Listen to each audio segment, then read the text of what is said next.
You can continue, Mr. Wixon. Thank you, Your Honor. Mr. Warwick, you were asked some questions by the defense about this meeting that you had with Chad whenever it occurred that weekend. Do you recall those questions? Continue, Yes. Mr. Wixon. In fact, Thank you, Your Honor. part of those conversations Mr. involved Warwick, you his were asked some relationship with Tammy, questions his by the wife. defense Yes. about Do you recall this whether or meeting that you not had Mr. Daybell ever indicated to you the status of Tammy's health? Yes. What did he say? He said that she was healthy. And was that in relationship to let me withdraw that. Give us the context of how he explained to you that she was healthy, please. I was asking him about his marriage, about what kind of wife and mother, and then he told me that she was going to be passing because was given a dream or a vision that she was going to be passing. And then I asked him about her health, and he said she was healthy. Thank you. The last couple of questions, Mr. Warwick. Without intending to be facetious, have any of your own personal visions or spiritual experiences ever led you to think that you personally have any kind of superpowers? No. Have they in any way caused you to feel like you have some prominent position in whatever you believe the last days events are? No. Have any of your visions or personal experiences ever revealed to you propriety or a way of dealing with people that you believe are possessed? No. Your Honor, I have no further questions. All right. Thank you, Mr. Wixon. Judge, I think there's now some recross. Briefly, Mr. Pryor.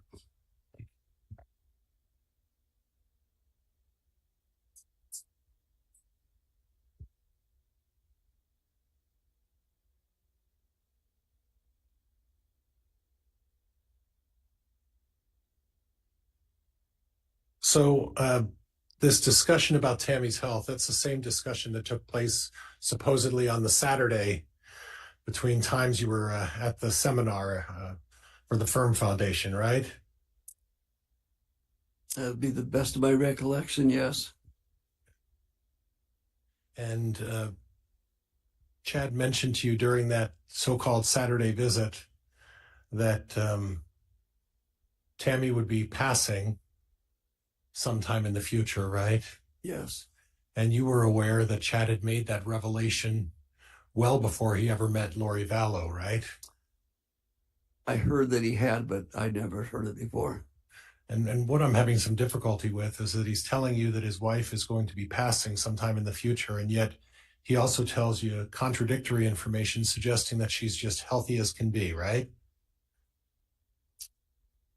I don't know if it's contradictory, but Okay. saying yes. Okay. Now, the prosecutor asked you, you've never been charged with a criminal charge, is that right? Yes. Yeah. But the day and the evening or the morning that J.J. Vallow was murdered, you and your wife were at Lori Vallow's condominium that night, right? Yes. Nothing else, Judge. All right. That'll conclude testimony then of Mr. Warwick. Is the state intending any recall of the witness? At this time, we would release Mr. Warwick from the state's perspective. Mr. Pryor, would the defense have any intention to recall this witness? Judge, he's under subpoena, and depending on what testimony comes forward in the future, we'll have to make that decision. So we'd like him to remain under subpoena at this point. All right. Mr. Warwick, then you're still subject to the court's exclusionary order in this case. You may be recalled since you're under subpoena from the defense, so you're not permitted to watch any trial testimony or discuss your testimony with anyone else until that time, all right? Okay. Okay, thank you. You can go ahead and step down, and then we'll have another witness called once the state's ready.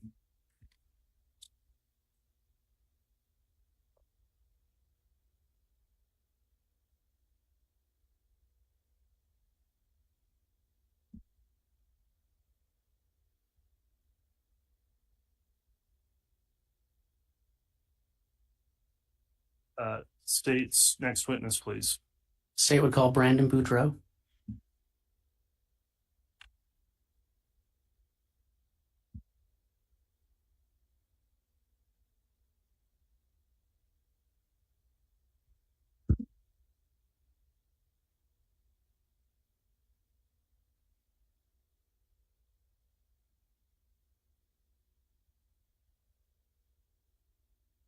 Only swear or affirm the testimony you're about to give will be the truth, the whole truth.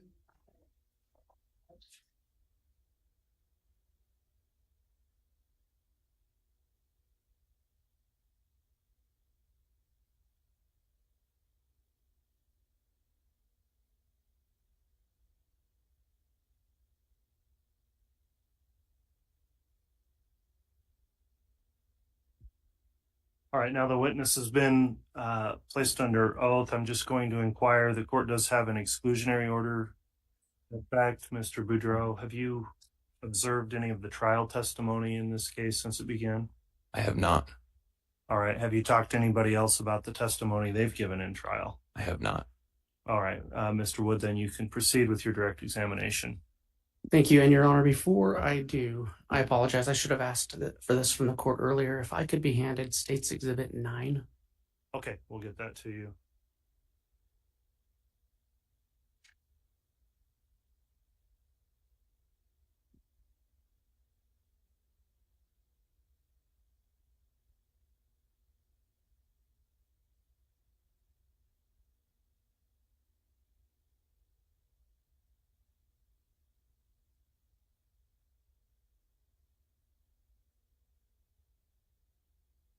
Good morning. Morning. Can you state your name and spell it for the record? My name is Brandon Boudreaux. Brandon. Boudreaux is Boudreaux.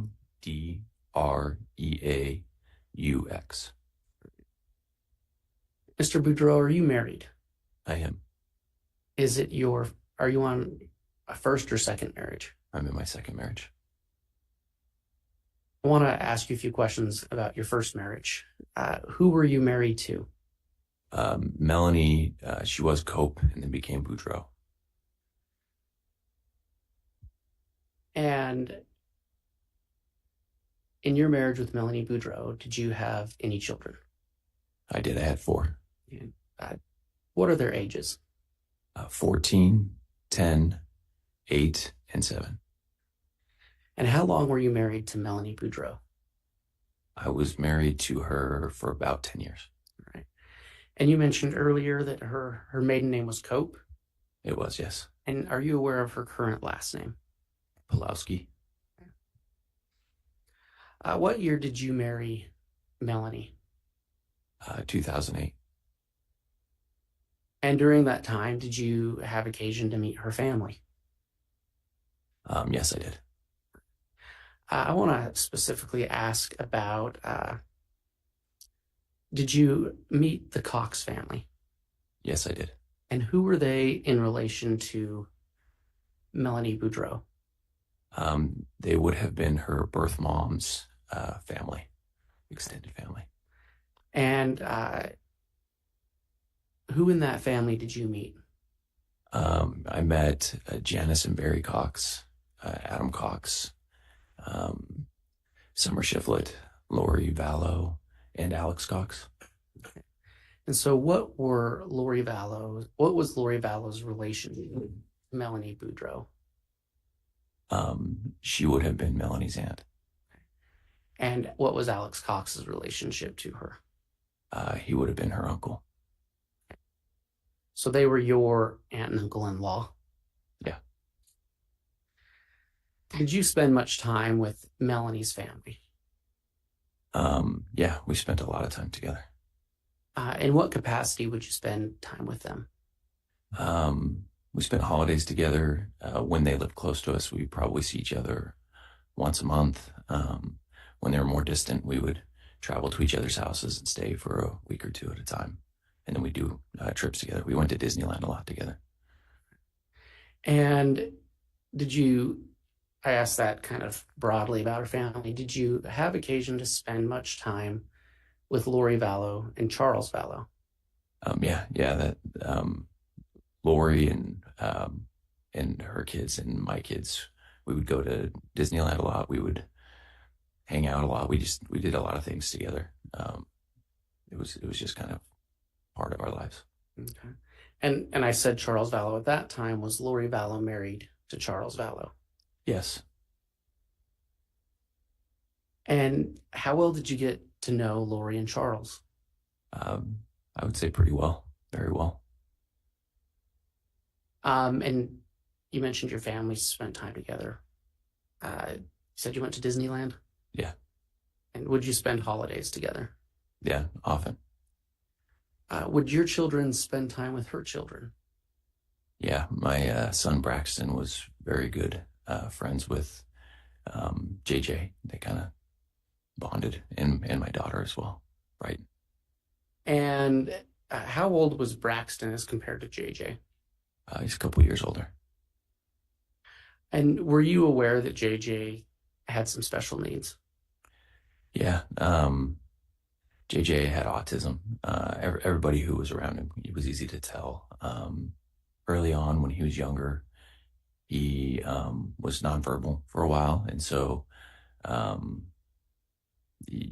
he had like all this energy, but he didn't know how to use it. So you just had to be prepared for that. You set your house up for it when he'd come over to our house, or when you went to Lori and Charles. They spent a lot of time making sure that it was a safe place for him, and that everything was kind of handled for that.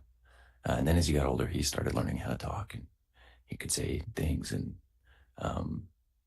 similarly, he would rephrase things over and over. When he wanted to play with my son, he'd always say, go to Braxy, and he called my daughter Fridays instead of Bridie. So Braxy and Fridays. But okay. And so you said Braxton was a good playmate for JJ. yeah. Did your family spend time with Tylee Ryan? Yeah.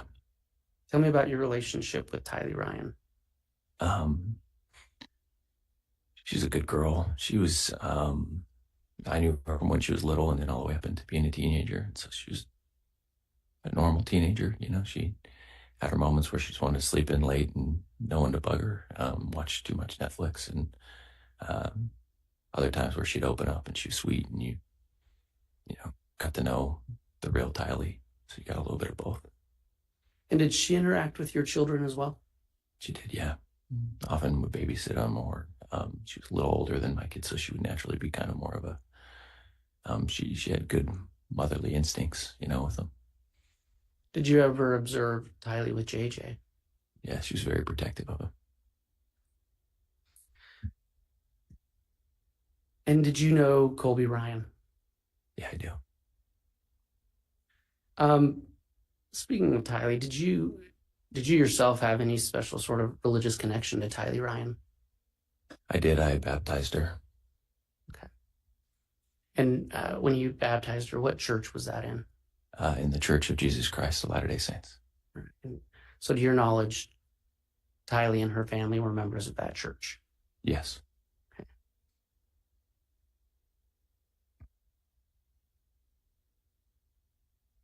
I want to talk a little bit about Melanie Boudreau and Lori Vallow. Did you have occasion to observe their relationship? Yes, I did. And was that over a span of years? Yes. What was that relationship like? Melanie's mom died when she was young, and she had an awesome stepmom, but I think she also looked a lot to Lori as a mother figure. So she, in our marriage, at least, she was very easily influenced by wanting to do things. That's why we went always to Disneyland with Lori. It was just kind of, she always wanted to be like Lori, and spent a lot of time looking for her acceptance. Okay. And you testified that you indeed spent a lot of time with them. Yes. Did you know Charles Vallow? Yes. Did you have a relationship with Charles Vallow? Yeah, we had a really good relationship. Tell us about that. What made that a good relationship? Um, we just had similar personalities. I think both of us, we loved what we did for work. We loved owning businesses and selling. And he was very much a producer mentality type of a person. And besides that, I think we both loved our faith and had a lot of gratitude that we had. I think of us spending time just talking about how grateful we were to have our families and be in a position where we were in life. And you said you had some common ground in business. What did you do? I built a direct TV sales organization, and he did life insurance. And you mentioned traveling to each other's homes. Where did that happen? It depended throughout, that 10 years is a long time. And so they moved, they never owned their houses. They rented, and they moved a little bit more often. And so they lived in Hawaii for parts of the time, and we would travel out to Hawaii to see them. Other times they lived blocks from us in Arizona. I lived in Arizona throughout that whole time. Okay. And would they sometimes stay at your house when they came back from Hawaii? Yes. Yeah. When I was first married, Lori actually came up and stayed with us in Utah as well when I had a place there. And yeah, I believe you mentioned that you would spend holidays together sometimes. Yeah. Often like Christmas, Thanksgiving, major holidays, we'd end up meeting at somebody's house and doing it together. Do you recall the last Christmas that your family, the Buro family, and the Charles and Lori Vallow family spent together? Yeah, it would have been 2018. And was that a typical Christmas? No, it was different. Why was it different? In 2018, our families were changing. That particular Christmas, I wasn't as aware of everything that was going on. But when we went there, when you spend that much time together all the time, you don't have to say anything. You just know from each other's body language. And when you show up places, when you do things, it's just, you always feel welcome. You feel loved. You feel close. It's like you can pick up right where you left off. And that Christmas when I was over at Lori's house, there just felt like a lot of distance. There was, and usually just the family. It was just like the Coxes and the Boudreaux. And that Christmas, there was someone named Melanie Gibb who was there. Who, she was a stranger to me, so it was kind of different to have a stranger at Christmas. And there was really not very much conversation with me, and a lot less focus on my kids and the kids that Christmas. So when you say less focus from who? From Lori. And how was her interaction with you and your family different than before? Yeah, Lori was pretty doting. When my kids would come over, she would make them feel loved.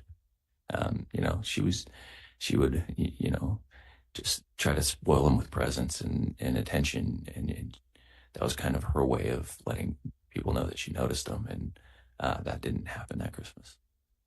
So it was markedly different. Yeah.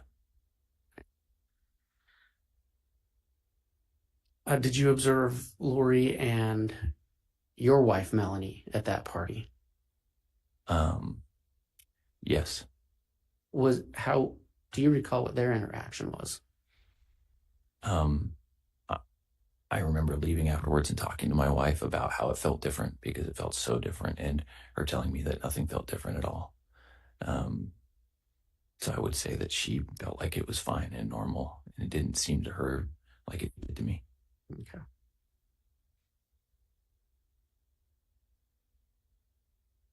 Around this time, were you and your wife active in your church? Yes. And When I say active in your church, did you regularly attend church meetings? Yeah, usually every Sunday, unless there's something going on. And had your family and the Charles and Lori Vallow family, had you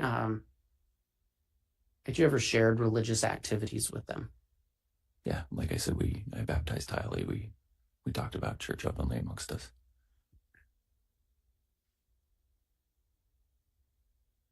Around that time, so we're talking about the end of 2018, did your wife's activity in religious events change? Yeah, in the fall of 2018, earlier in my marriage, she just didn't love going to church. It wasn't her thing. I liked going to church, so I was kind of the advocate. I would push it a little more. But in the fall of 2018, she got very excited about religion and going to church, and she started talking about how she set this goal that she was going to go to the temple every single day. Okay. And so around the fall of 2018, her attitudes appeared to change. Yes. And you said she wanted to go to the temple every day. What did you think of that? In our faith, it's going to the temple is definitely something that's important to us. It's a way to kind of to go through a process to remind yourself of promises that you make to God. It's kind of ritualistic, but for me, it's a great thing to do in moderation. You know, I might go once a month, and I think that's kind of a normal thing for a person. If they set a goal, they go once a month and just kind of remember, hey, I committed to God to give my life to certain principles. But when it's pretty rare for someone to go every day, it's a lot, especially for a mom with kids at home and a lot of other things that we had as responsibilities. And so it was surprising, I think would probably be the right word. But also for me at the time, I wanted to be supportive. I wanted to show that, you know, I could meet her where she was and help her try to figure things out. And just for clarity's purpose, in your faith, is going to the temple the same thing as going to church? What most people think of as going to church? No. What's the difference? Going to the temple is something we do once for ourselves. That very first time to make promises to God. It's like being baptized. You know, we go once for ourselves. We make promises to God. And then each time you go afterwards, you do it for someone who's passed on, but it's something that's kind of viewed, like I said, it's maybe a once a month thing, or, I mean, going regularly is healthy. And I think a good part of anybody who wants to find a rhythm for their religion, but, going every day would maybe be something somebody did if they were retired and they just had nothing else to do. But going to the temple is not your regular Sunday services. No, we go to a regular Sunday service every Sunday at a church building. Thank you to clarify that. And so this was, I think you said in the fall of 2018 that these changes started taking place. Yes. In addition to this daily temple attendance, what else changed in your wife's religious demeanor or attitude? You know, at that time she started going to these things that she was calling firesides, but weren't things that I would call a fireside. Okay, so let's clarify that. In your church, if someone says fireside, what do you normally think of? So inside of our faith, there's a leader of like a group of we call it a ward, so like a group of people who live in a certain geographic area. And so inside your ward, that leader's name is a bishop, and him or one of the other people, like the counselors in the leadership group, at times they might, besides going to church on Sunday, they might set up a meeting that they think might lift us up or encourage us spiritually, and it might be outside the normal times you go. And so they usually do them in the evenings, and they call them firesides. That's something that, you know, you get together, it's under the direction of the church, and ideally it's uplifting. It's something that's going to bring you closer to, your commitments you made when you're baptized to try to follow the Savior. Okay, and you said that Melanie Boudreau, and there's multiple Melanies in this case, so I'm going to keep referring to her as Melanie Boudreau, if that's okay with you. Yeah, that's fine. And so Melanie Boudreau, she started going to what I believe you testified, what she called firesides, correct? Yes, correct. And were these different than what you would normally call a fireside? Yeah, so I kind of just described what I think of as a fireside, but she was just going to people's houses, and they were doing meetings that weren't under direction of anybody from the church. And oftentimes they were focused on things that aren't things we talk about normally in church. Some of them were just... What kind of things? I didn't go to them, so I can't say what exactly was talked about, but I can share what came back from them, which was what made me concerned. She came home one time and wanted to get like $10,000 worth of food storage all at once because she was really concerned about the end of the end of times coming, the end of the world coming. And it just didn't seem very practical to me, and then there was other focuses that she would come home with. She had a fascination with like Jesus Christ and did he have a family and why was James's name the beloved? A lot of early Christian, early church things. And so I would share perspective, but I was also, I kind of tried to share with her my perspective on, I served a mission for my church for a couple of years, and I saw some people who fell away from it, and I shared something that I had noticed in that process that those people got really focused on not the core of believing and finding faith in Jesus Christ, but they got focused on things that were really far away from that, and it led to them falling away from the core of their faith. And you said that you never attended any of these, can I use the phrase alternative firesides? Yeah, that's fine. No, I did not attend any of them. Did you ever attempt to? I did ask if I could, mostly because I wanted to see what was going on in there so I could give her better perspective, but she let me know I wasn't welcome at them. So she didn't let you go with her? Yeah, she told me I wasn't welcome to come. Do you know if Lori Vallow was at any of those firesides? Yeah, I do. She was the one who invited her to them initially.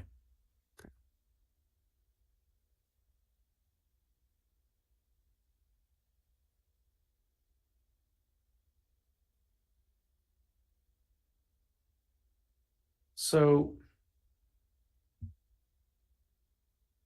coming back to winter of 2018, if it's fair to say that your testimony, your wife's religious fervor has changed, and you had this awkward Christmas party. Is that fair to say? Yes.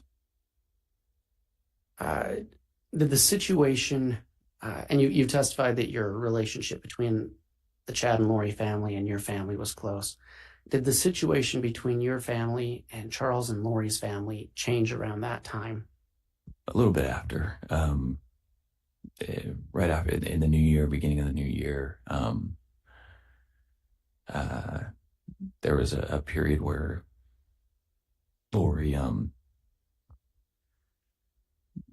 she did send a message to the family telling them that her accusation was Charles was cheating on her, and that because of this, she locked.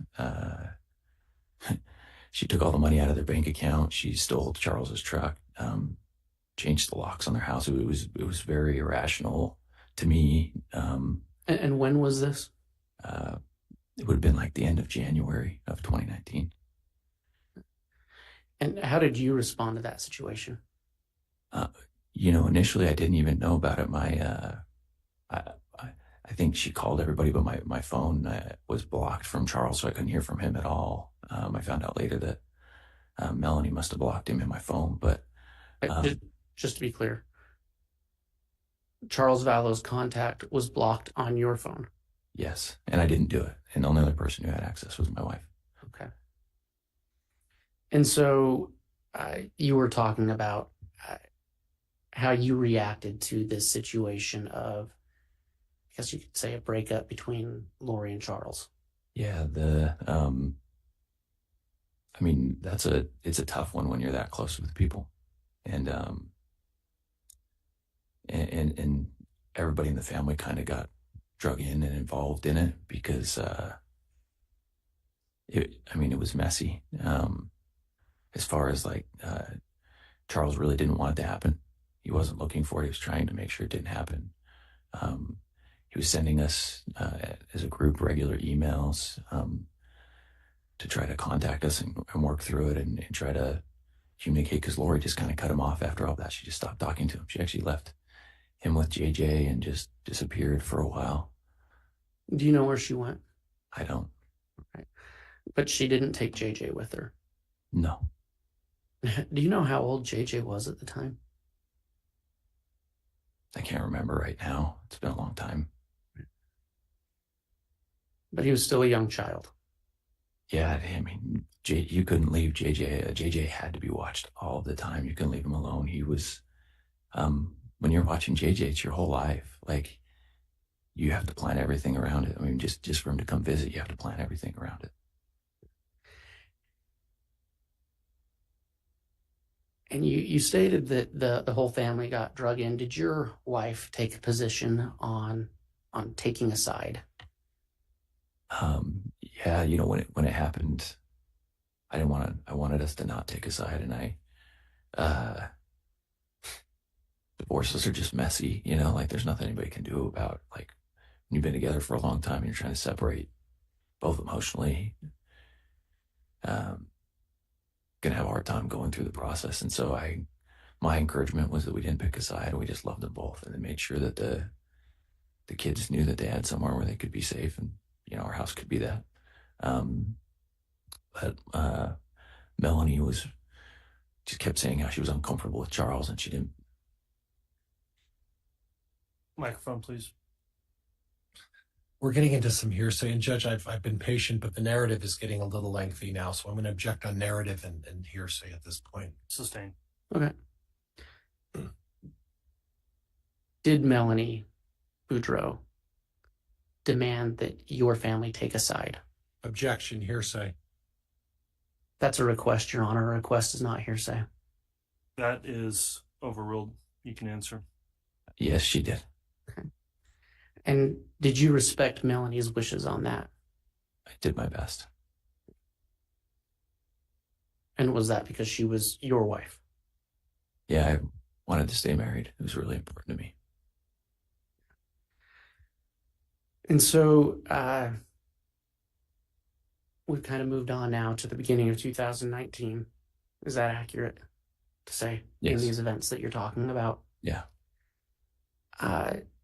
Did you see Lori Vallow much in early of 2019? Not at all. Okay. And I believe, I don't want to misstate what you said. It was your understanding that she had left. Yeah, I don't know where, because I didn't have any contact, and it didn't seem like anyone else did. But did you see Charles Vallow at all during that time? I did a few times. We would agree for JJ to come over, play with my kids, and so he would come over. Okay. And Lori was never with him? Never. And was she with JJ? No. But Charles would come over and bring JJ to the house. Yeah. And what would JJ do at your house?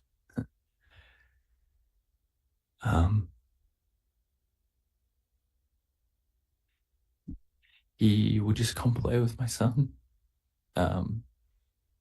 He would, they play video games as long as he could keep his attention on it. Sometimes he just bounce from one thing to another. He'd be all over the house.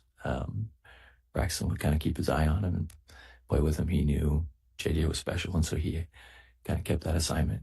Before JJ came over, you'd prep, we put like little stoppers on the top of all the doors out or whatever to make sure he would try to sneak outside. And then it was, he's so fast that you had to be prepared. So you'd pre-plan some of that stuff before he came over, make sure it was ready for him. And then, but Braxton would kind of keep his eye on him, and I would usually at that time, I'd sit and talk to Charles. Okay. What would you speak with Charles about? You can imagine someone going through a divorce they didn't want to go through. He was pretty, I don't know what the right words are, distraught, sad, overwhelmed. It was a lot for him. Are you aware if at any time there was an attempt at reconciliation between Charles and Lori? Yeah, I think Charles tried to reconcile. I actually think he stopped the divorce. He always said that he was going to make it work. Sustain. I'm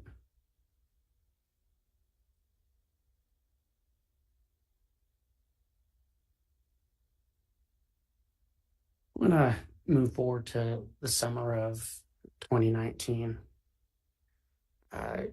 Did you have an occasion to take a trip to your in-laws' house? I did, yeah. And do you recall when that was? It would have been in June of 2018. Do you recall the exact date or approximately when in June? The week of June, like 23rd, 25th, something like that. What was your purpose for going to your in-laws? My wife's younger sister was getting married. And while you were there, did anything out of the ordinary happen? Yes. What was that? A few things, but the first thing that happened is my grandfather died of a heart attack. Okay. And were you expecting that?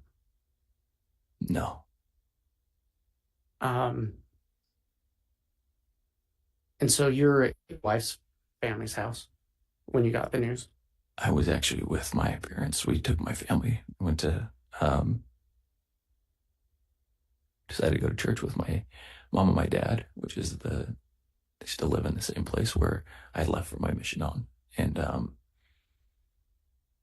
we were actually just sitting in the pews right before church started, and my dad got a phone call, and he never gets up and takes his phone calls in church. So he got up and he left.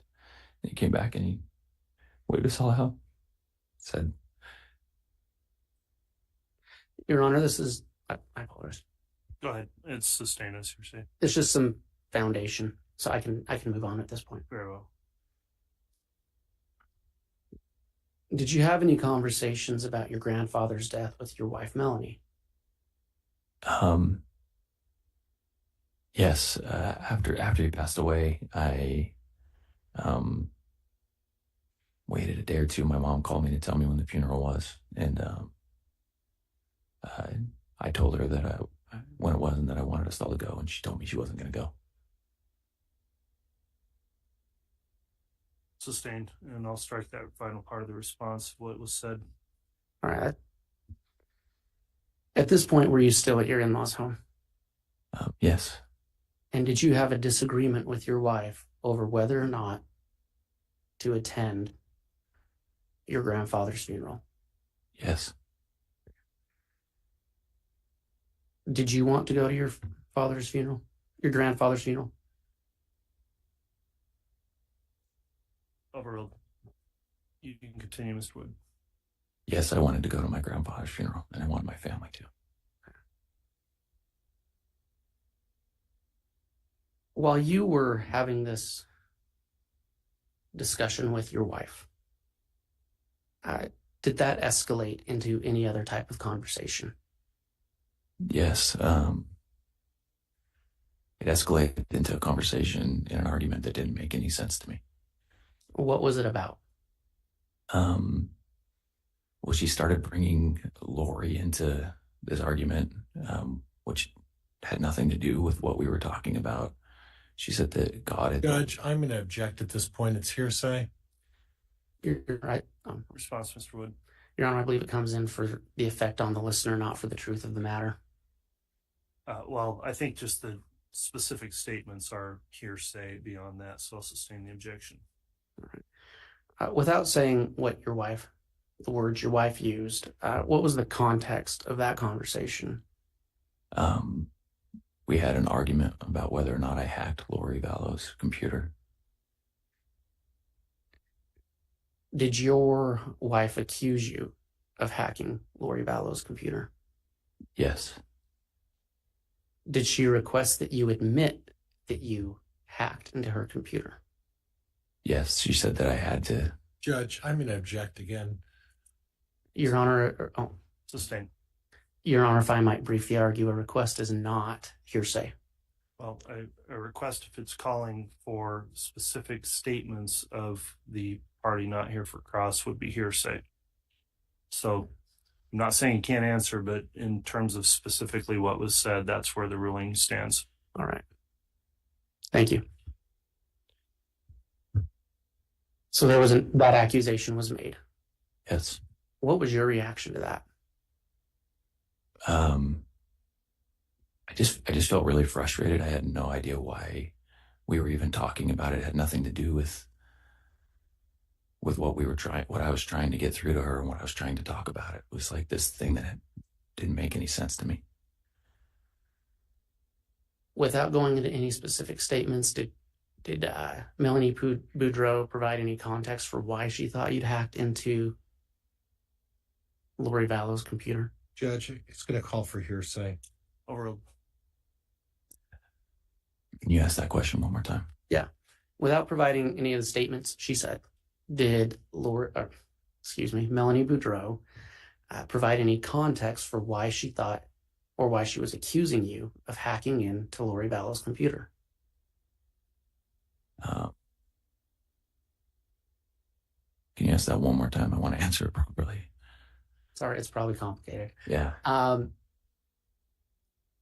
Was there any reason given why she thought you had hacked into Lori Vallow's computer? Judge, response calls for hearsay. Overruled.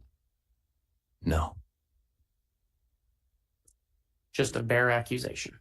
Yeah. To be clear, Mr. Boudreau, did you ever hack into Lori Vallow's computer? No.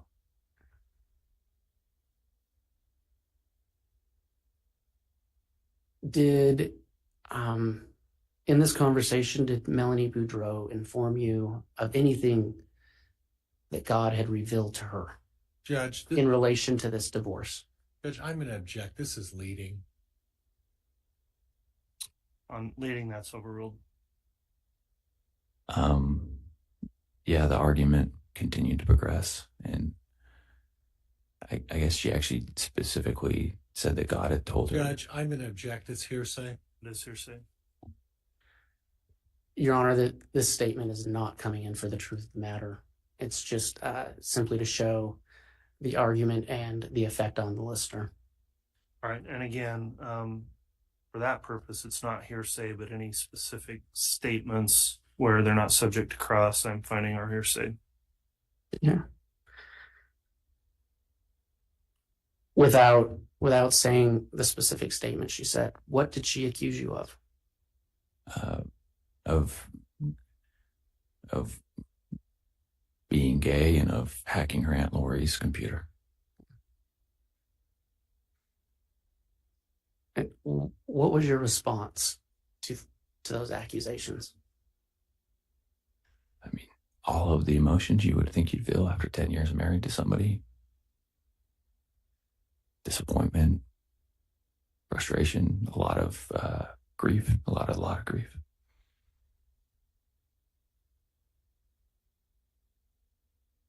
Did you have any idea that she would make an accusation of homosexuality against you?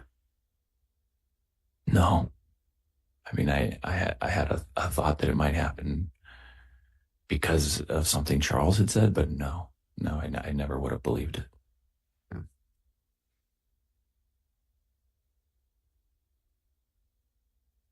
So you have, is it fair to call it an argument? Yeah. How did it end?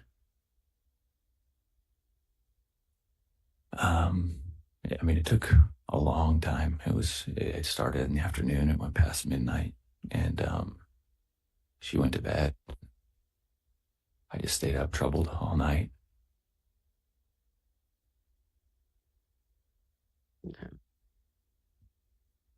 Did you send a text to Charles and Lori that night? I did. I was really frustrated about this whole thing being involved in my relationship with my wife. So I sent it. It's becoming a narrative. It's non-responsive. Overruled. So I sent a text to Charles and Lori both, telling them that if my family was broken up and my marriage ruined, it was on them. Did you ever hear from Lori in response to that? No. Did you hear from Charles in response to that? I did. When approximately was that? A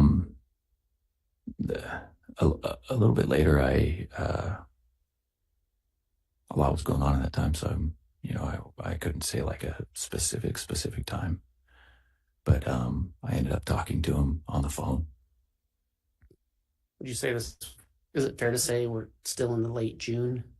Yeah, it was like the next day, probably at like in the evening.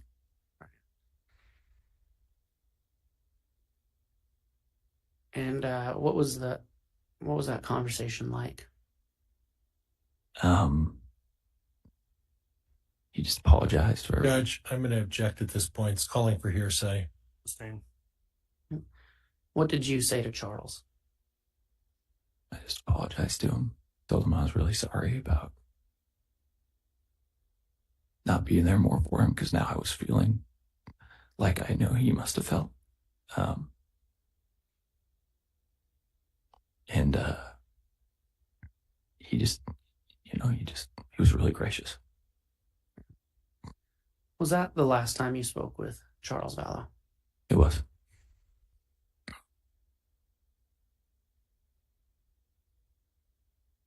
After Charles Vallow died, did you have any contact with Lori Vallow?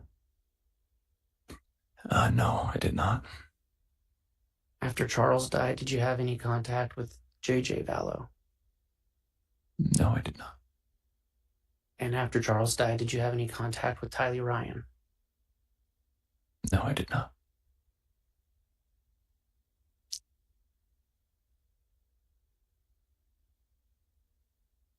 After Charles Vallow died, what happened with your relationship with your wife? Oh, we got divorced. When did that happen, approximately? We started the divorce right after my grandfather's funeral, but it takes a little while. So we got a mediator right after and signed all the documents, and I moved her into a rental house, and then I think it finalized in October. Okay.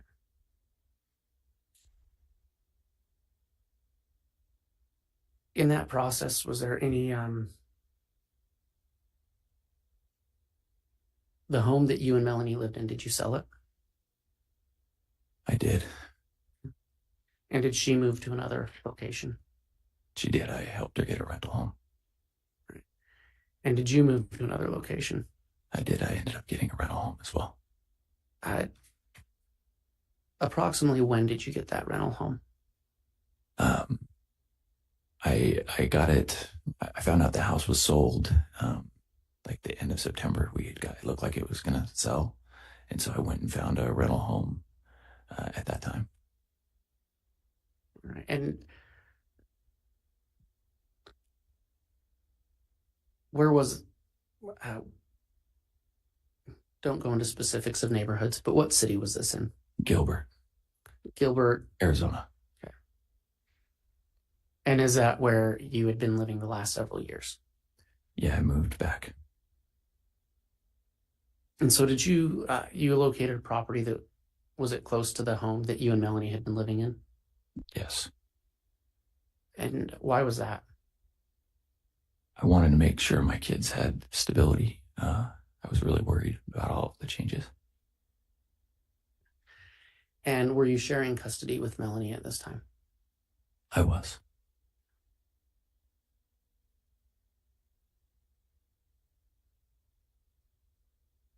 What was the situation between you and Melanie like at this point, at the end of September, beginning of October of 2019?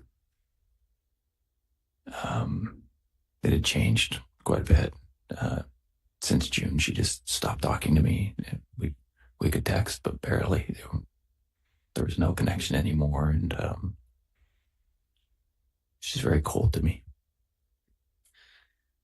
At this point, did you know where Lori Vallow was? No. Is it fair to say that probably wasn't the first thing on your mind? Yeah. But you hadn't heard from her? No. And you hadn't heard from Tylee or JJ? No. So we've been speaking about this, your situation with your wife, Melanie Boudreau, at the end of September, beginning of October. Did anything happen at the beginning of October of 2019 that affected that situation? Yes. What was that? On October 2nd of 2019, someone parked in front of my house and shot at me and tried to kill me. Okay. Let's talk about that.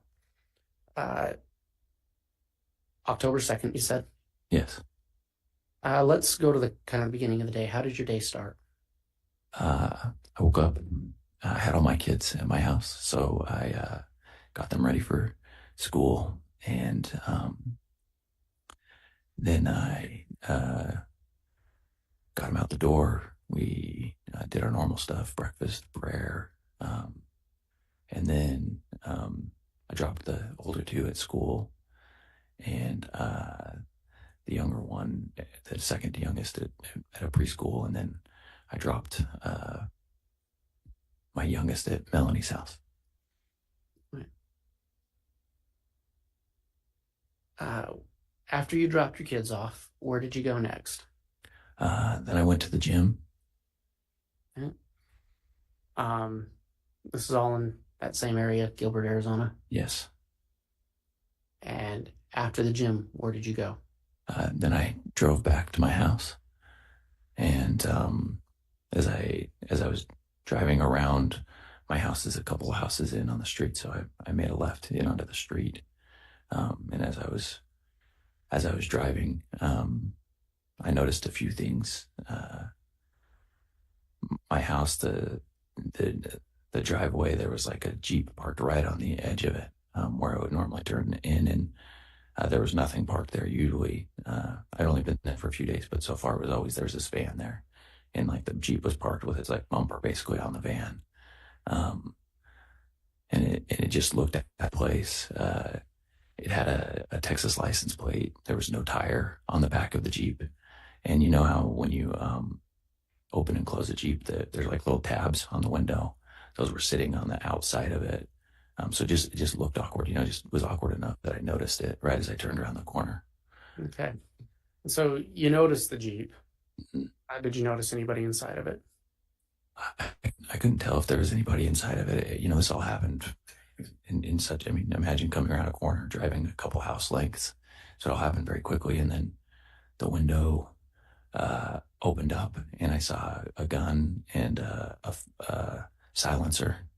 And I was my window shattered. I heard a bang, all kind of in the same amount of time. And my immediate thought was just, I'm getting shot at. And I, instead of turning my wheel and into my driveway, I just pushed the gas and drove straight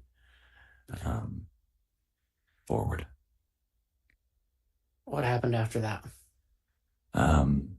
I drove to where my street ended, and there was a turn, and kind of as I came up to that part, I remember grabbing my phone, calling 911,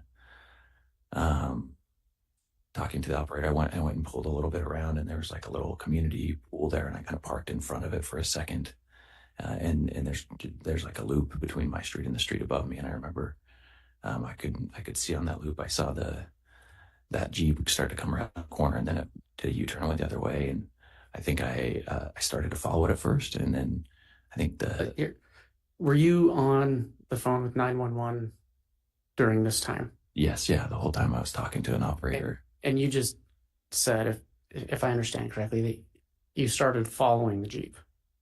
Yeah, I don't know what I was thinking. I mean, at the moment, but Did you notify 911 that that's what you were doing? yeah, and they told I believe they told me to pull around and park in front of my house. So I did, and then they told me to wait for police, and they came shortly thereafter.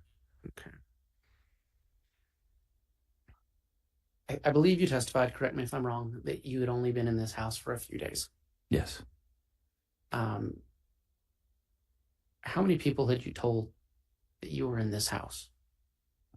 Almost nobody. It would happen very quickly because I wasn't supposed to be able to get my kids as soon as I was, but my wife had agreed to let me have them sooner.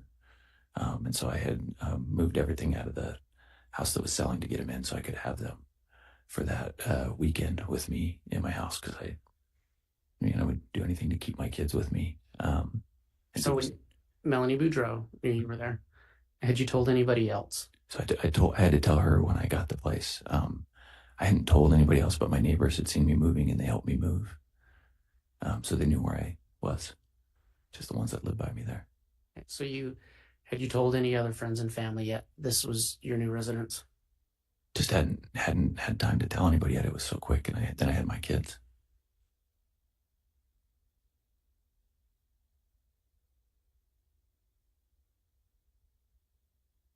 So did law enforcement show up? Yes.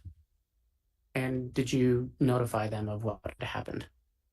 Yeah, I told them everything that I could. And when you said your window had shattered, is that your driver's side front window? Yes, the bullet had lodged up in like the door frame, which I didn't know in the moment, but later you could see where it had hit. And it was just right above like where my head would be.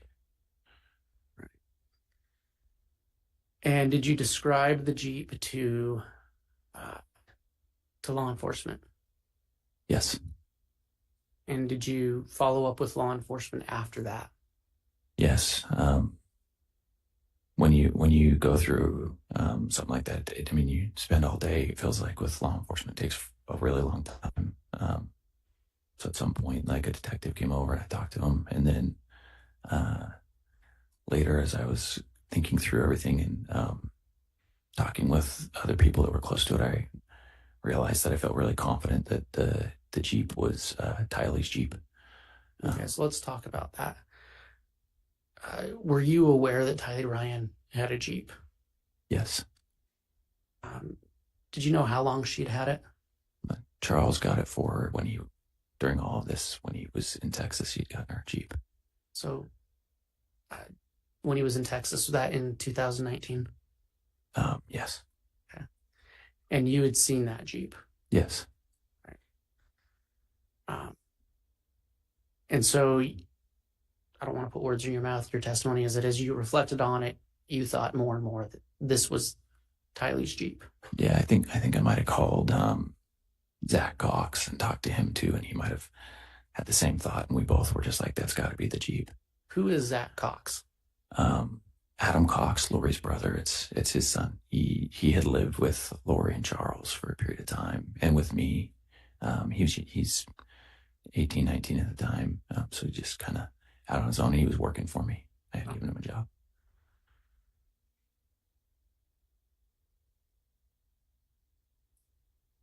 Did you take any other steps to identify that Jeep? Yeah, I was an insurance agent at the time, and previously Charles had given us the VIN number, and so I just gave that VIN number to law enforcement. Okay. And okay, so you have the VIN number for Tylee Ryan's Jeep. Yeah. Okay. And that's the number you provided to law enforcement. Yeah. And just to be clear, you had that because you were insuring that Jeep. I didn't end up insuring it. He had just given us all the information. Charles had. Okay. So.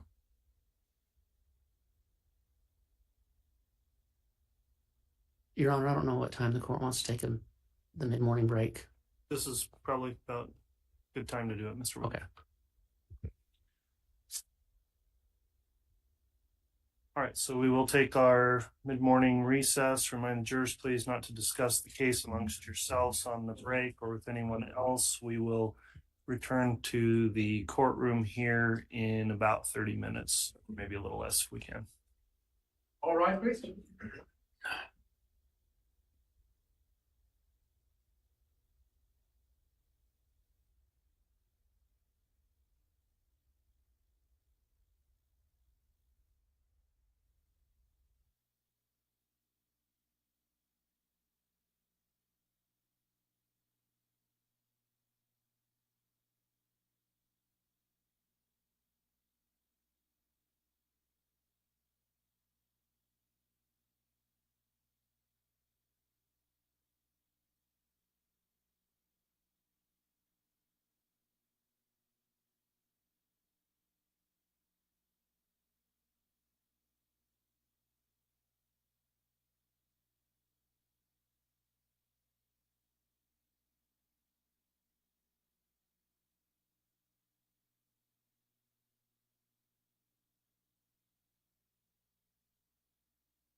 District Court's now in session.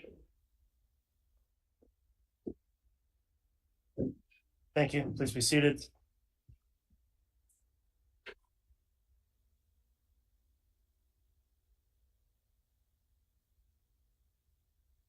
All right, Mr. Bailiff, if we could have the jurors return, please. Your Honor, if the state and defense could just briefly confer with you. Yes.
Okay, we can have the jurors brought in.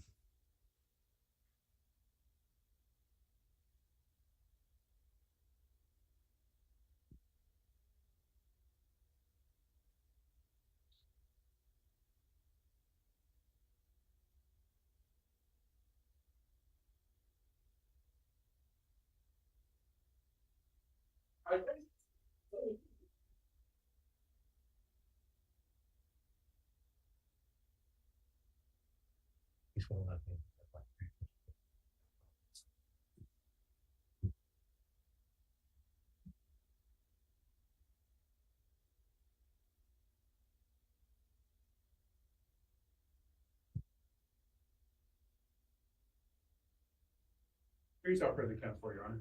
All right, thank you. Please be seated.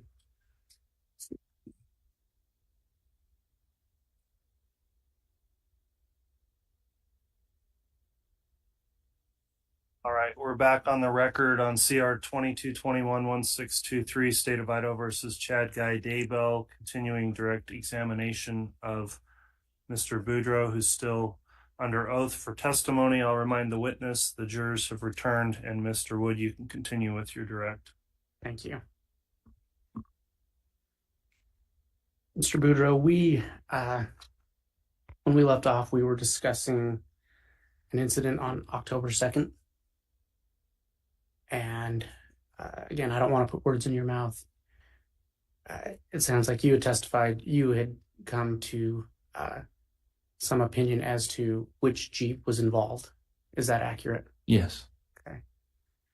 And you provided the VIN number of Tylee Ryan's Jeep to law enforcement? Yes. Your Honor, I'm going to ask State be allowed to publish State's Exhibit 9A. As previously admitted, correct? Yes. Yes, you may publish it.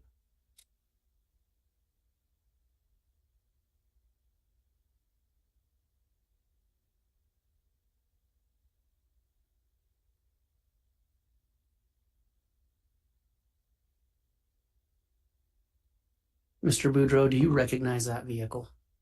Yes. Do you know who that vehicle belonged to? We called it Tylee's Jeep. I believe it was Charles's. I think he's the one who bought it. But you were aware that Tylee Ryan drove that Jeep? Yes. Okay. Is that the Jeep that you saw on the morning of October 2nd, 2019? Yes.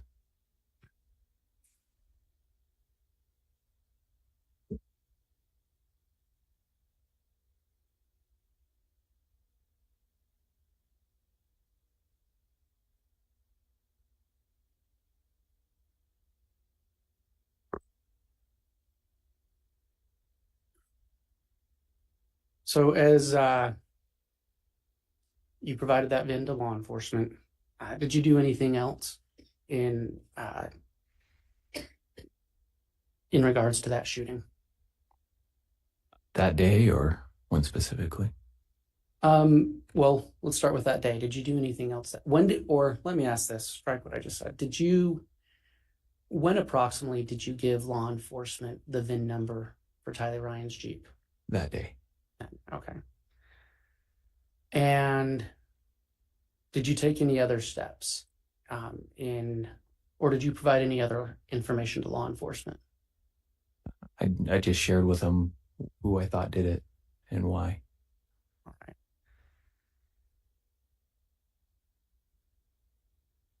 At any point after that first day, did you do anything else looking into the shooting that took place? Yes. What did you do?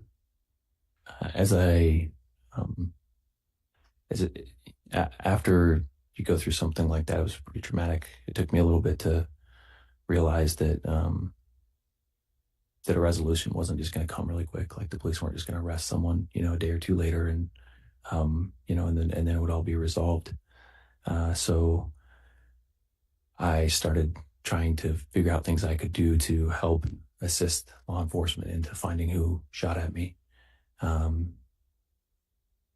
That included hiring a private investigator, going back through any information I had, like old emails, the ones that Charles had sent me. Okay, so let's talk about that. You said Charles had sent you some emails. When had Charles sent you emails?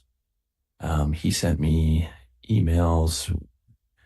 So when he and Lori were going through the divorce, he was sending out emails to the family with things he was concerned about, because he was very concerned about her mental health, and with things that pertain to this belief set that she was building. Okay. And so that was during the period that Charles and Lori were separated. Is that accurate? Yes. Okay. And were you the only recipient of those emails? No, he sent it to all of our family. So in any of us who he considered family. So like Janice, Barry, Zach, Adam, all of us. And so it's your testimony, you started going back through those emails. I did, yes. And what was the purpose of that?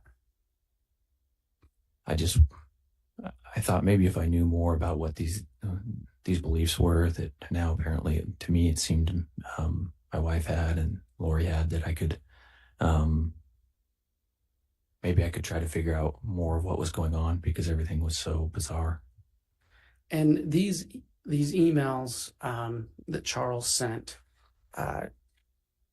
what was the nature of these emails? Was it a narrative that he was speaking about? Well, in them I found that a lot of the stuff was being sent by a Chad Daybell, who I didn't know. Okay. And when you say stuff, what type of stuff? There was like these documents that talked about like light and dark spirits, and it was like rating my family, like myself, and then my extended family, like Lori's family and things like that. There was invitations to some of these firesides and stuff like that, and information about them that I didn't consider firesides, things like that. Okay. And did you provide those emails to law enforcement? I did, yeah. It was.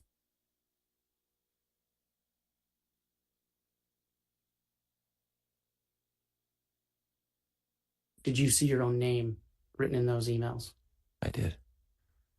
With some type of, did you understand what that was? Like, you said some type of rating. How did Judge, I'm going to object. This is becoming leading, and we haven't had a sufficient foundation to tell us what emails, date, time, place, year. It's sustained as leading. Okay. You had testified that you saw your name. Yes. Was there anything written next to your name? A letter D. Okay.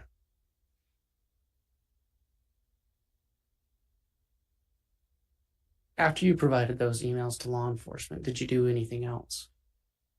I wanted to figure out more, so I got into Google and searched for Chad Daybell, because I didn't know him, so I wanted to see more information about this person that was sending the information. Right. And what did you find? When I typed his name in, an obituary popped up for a Tammy Daybell, and something inside of me was just shocked. I was just. Did you provide that information to law enforcement? I did, yes. I called up my detective, Ryan Pillar, at the time, and I texted him. So just to clarify, you said my detective. Was that your private investigator or a law enforcement detective? Sorry. Yes, he was the detective at Gilbert at the time that was assigned to my case. Right.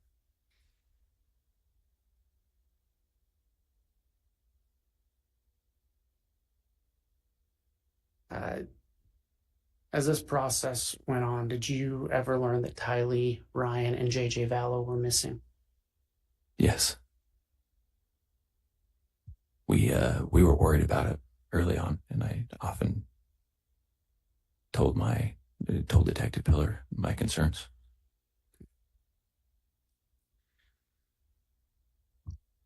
Did you ever learn whether or not JJ and Tylee Ryan had been found? I'm sorry. I did. Sorry. And do you remember when that was?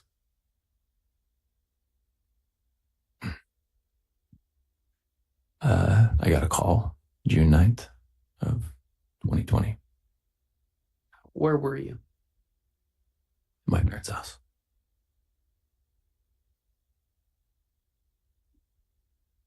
Do you remember who called you? I don't. I just remember somebody from, I think, Rexburg calling just to let me know that they had found what they were pretty sure was the kids. Okay. Once you got that information, what did you do? The next day was my wedding, so I was getting remarried. So I got married. And shortly after that,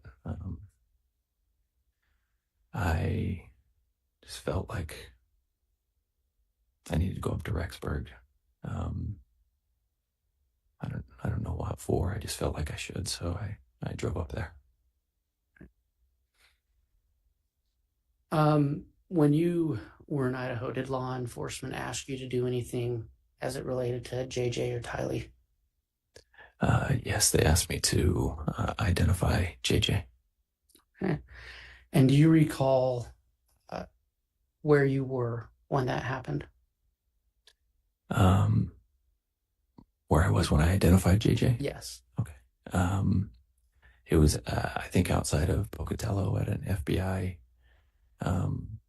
location. And do you recall the date? June 11th or June 12th. How did they have you identify him?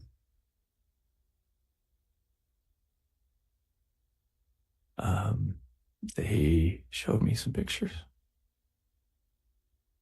of him deceased. They asked me if that was JJ. And I said, yeah.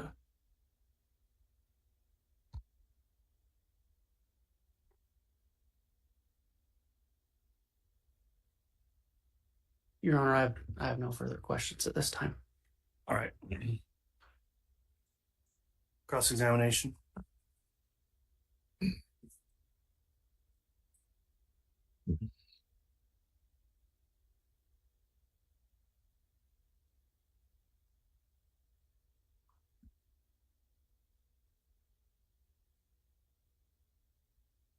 Need a moment?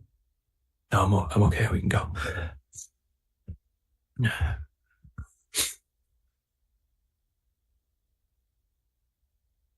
You mentioned you had contact with Charles Vallow and Lori Vallow quite frequently. Is that right? Yes. What was the frequency with which you had contact with Charles Vallow from when you first met him to the time of his death? It varied by the years.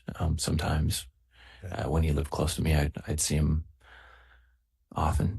I could see him every week and sometimes. And then there was other times where, he traveled for work, so I might not see him for a couple months. And they also lived further away, so sometimes I wouldn't see him as often. They were nomadic. They never owned a house. They would just constantly rent. That's what I recall. I think you testified to that. Is that right? I wouldn't use the word nomadic, but they definitely moved more often than I did. Okay. And approximately the date you first met Lori Vallow? It would have been in 2008. I was driving with my then fiance at the time from Texas to Utah, and we went through Phoenix, and I met the Cox family at that time. Okay. And would you agree with me that Lori Vallow and Alex Cox had a very, very close relationship? It was on again, off again. There was times where it was very close, and there was times when they wouldn't see each other very often, but they knew each other very well. Well, are you aware that it seemed that every time Lori moved, Alex would follow her and move to where she would move to? Not always. Yes, sometimes that did happen, but other times no. And more often than not, though. It depended. There were times where Alex lived with in Arizona with us, and Lori left to Hawaii for a few years. But then there was other times, I agree with you, where they all moved from Texas to Arizona together and things like that. And on the subject of Hawaii, during the time that Lori left JJ with Charles for that 2-month period, and I believe that was January and February of 19. Does that ring a bell? Yeah, it might have gone into March a little bit too, but yeah, that time frame sounds right. And during that time, are you aware that she was residing and staying in Hawaii? I don't know where she lived at that time. I didn't have any contact with her. Okay. And at the time you were married to her niece, so you guys didn't discuss Lori's whereabouts as being in Hawaii for 2.5 months. Well, my wife said she didn't know where she was. Oh, okay. I don't know if that was true. I just know that's what she said. Okay. Now, would you agree with me that Tylee and JJ had a very, very close relationship? Yeah, I mean, they were brother and sister, so I would say they were close. Well, more than that, isn't it true that for all practical purposes, Tylee was really like the second mother to JJ and caring for JJ? It depended. I mean, she was a teenager, so there was definitely times where that wasn't the case. But there was also times where she was a nurturer for JJ. I mean, she loved him, but she was, like I said, she's a teenager, so Right. that was not her primary responsibility for sure. But did you observe JJ looking at that in maybe a different perspective? That he relied on Tylee for a lot of things and things that maybe Lori wasn't providing for him? Objection calls for speculation. Overruled. Did you observe anything to that effect? And JJ was special needs, so I don't know that I could have identified that JJ could have. I mean, JJ needed every adult or anyone who was there to help him. You know, that's what he needed. And I definitely remember during that time when Charles had him, he missed his mom a lot. And Charles brought it up in those same emails a lot, and it broke your heart. And after Lori got back from Hawaii in March, early March, there was an attempt at reconciliation. Yeah, they did try. And at that point, did Charles confide in you that he actually was convinced by Lori to make Lori the beneficiary of his life insurance policy again? Charles didn't talk to me about his life insurance policy. Charles did not talk to me about his life insurance policy. So he never discussed with you finances or anything like that?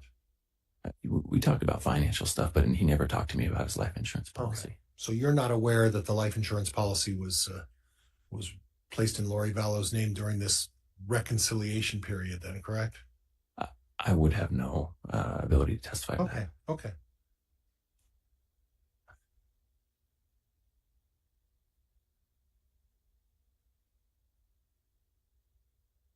You brought up the subject of Melanie Gibb.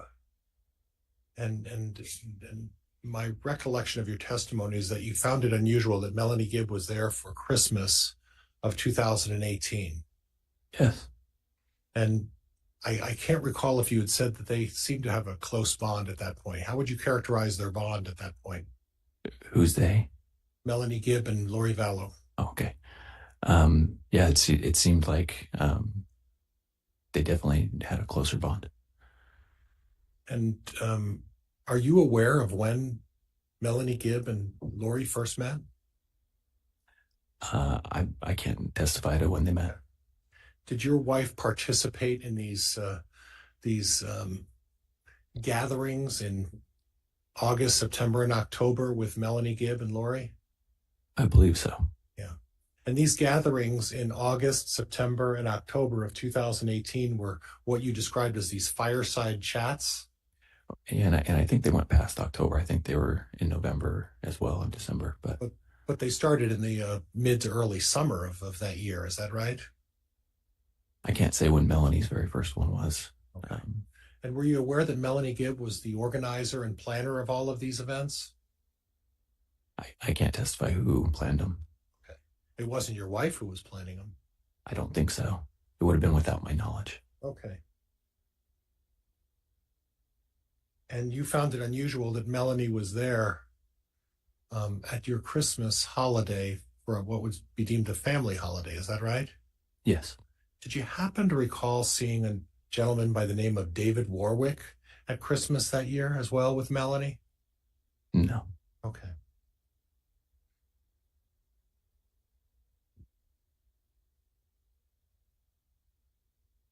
Now, you touched on a little bit about the temple, and I don't want to cover this too much, but in terms of the temples, what I don't understand is when someone goes to the temple in your faith, they do that as part of the marriage process in the beginning, right? To sort of the bond. It's a bonding, or you bond with each other, or I'm grasping for the word seal. You're sealing. Mm-hmm. Is that the word? There's a few things that you can do at the temple. You can go and do something called baptisms for the dead, where you can. Well, I want to talk about, we'll get there in a minute. Okay. I don't know that we need to spend a lot of time on that, but I'm as part of the marriage process, you seal with each other as part of the marriage process when a couple first gets married, right? Yeah, we have something where you can be sealed to your spouse for time and all eternity, is what we call it. Okay. And regardless of what happens, you're sealed, even if it means divorce or otherwise, right? No, not quite. But Okay. I mean, we make promises to God. Okay. And with those covenants, if you keep those, we believe He gave authority to the person who seals you to be able to stay married even after you die. Right. But obviously, with any covenant, if you don't keep your promises to God, then you can break that and it's no longer sealed. Right. And that's something that's important in the LDS faith, is to keep your covenant to God, right? I would hope for most people, if they believe in God and they make a promise with Him, that they would want to keep it. So and I don't want to spend a lot of time on this, but the sealing is also a process in which you, and I'm trying to be careful about the way I phrase this, so correct me if I'm wrong. You stand in for somebody else who has passed away or is no longer alive, and you baptize them as a proxy for them. Is that kind of what goes on there? Sealing or baptizing? Because you said baptize. Well, sealing. There's a sealing process about being a proxy for someone who's passed on, right?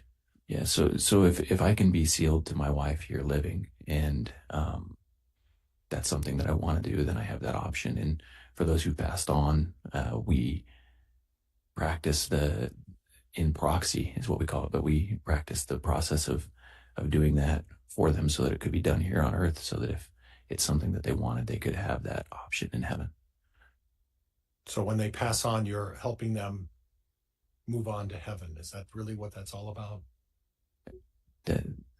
The process would be up to them to choose, right? But yes, we're going through the process here in behalf of them. Well, you mentioned the baptism then, and that's what I'm a little confused about. So you baptize people who have passed on as well. Your Honor, I'm going to object to beyond the scope of direct. Overruled. So, Mr. Pryor, there needs to be some relevance as well. So that's narrow. Well, Judge, I think I'm going to move on. This was more curiosity than was anything else. So Okay, let's move on. Not relevant if it's just curiosity. So yeah, let's move on then. As part of these fireside issues, have you ever heard of an organization or a group preparing the people? I have, yes. And that's an organization that sort of caters to people of your faith about being ready for the second coming. Would that be fair? I don't know if I would agree with that statement, but so I guess I would say no for me. Okay, well, not for you, but in general, for people who are participating in those preparing the people rallies or conventions or firesides. Really, the theme is what to do after the second coming, or preparing in case of an emergency, something of that effect. Would that be fair? I've never been to something, so I can't testify as to what they believe. Okay. Is that something that would be considered outside the realm of your faith, or not something you should be looking into as part of your faith? I mean, I think each person has to decide what they're interested in and what things apply to their faith. But obviously, if there are some things that you're engaging in that are contrary to the faith, then you don't get to choose that, right?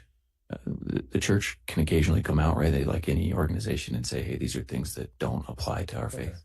So having visions, have you heard about people who are blessed with the ability to have divine visions and be able to see events that are occurring in the future?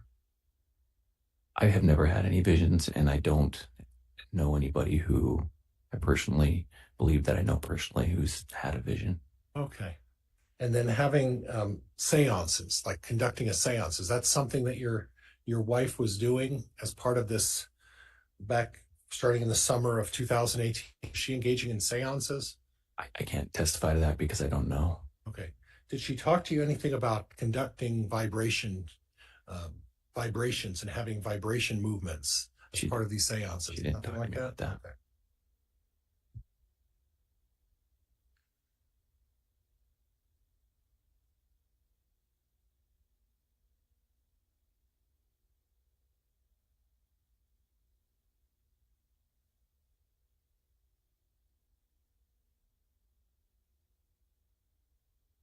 And the discussion of light and dark, you talked a little bit about Chad Daybell and then that there was some discussion about light and dark, right? But Yes. that's not necessarily inconsistent with your faith. Your faith is talks about it in a number of your publications about light spirits and dark spirits. Isn't that true? We don't talk about light spirits and dark spirits. No. No, there's nothing in the faith that talks about light or dark spirits, right? Nothing in what I've been taught. I mean, it's a large faith. There's a lot of information. So Okay, so you're just not aware of whether that's taught in your faith or not. Is that fair? I've been going to my church for a really long time, and I've never experienced it. Okay, all right, fair enough. Thank you, sir. Appreciate it.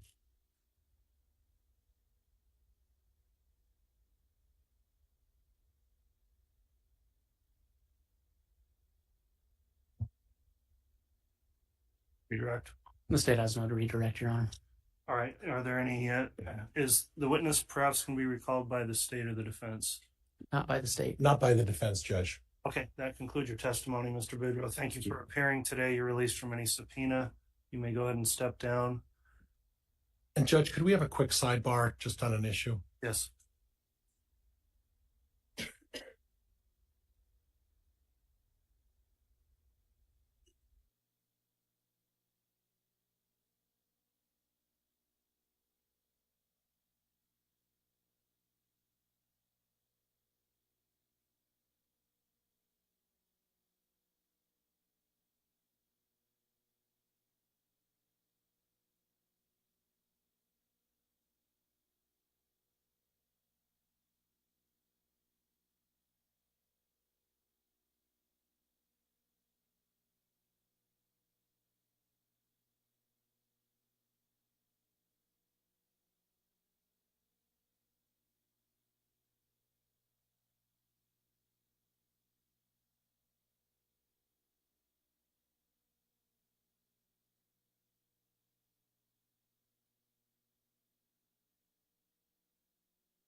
All right, the state can call the next witness. State calls Officer Ryan Pillar, Your Honor.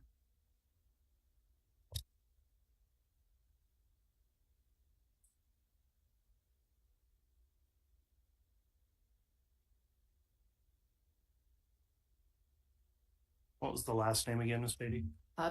Pillar, Your Honor, Pillar. Thank you.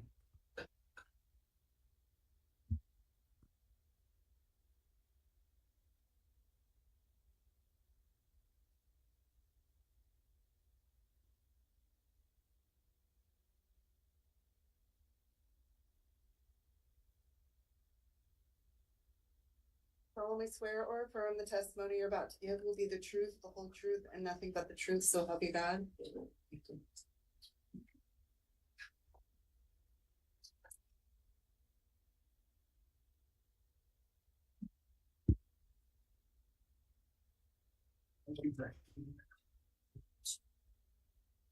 Yes, sir. Thank you.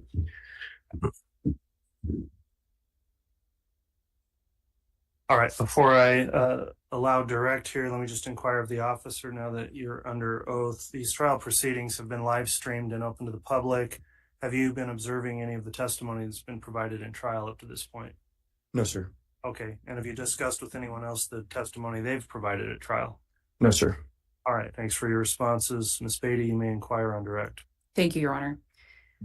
Officer Pillar, can you please state your full name and then spell your last name?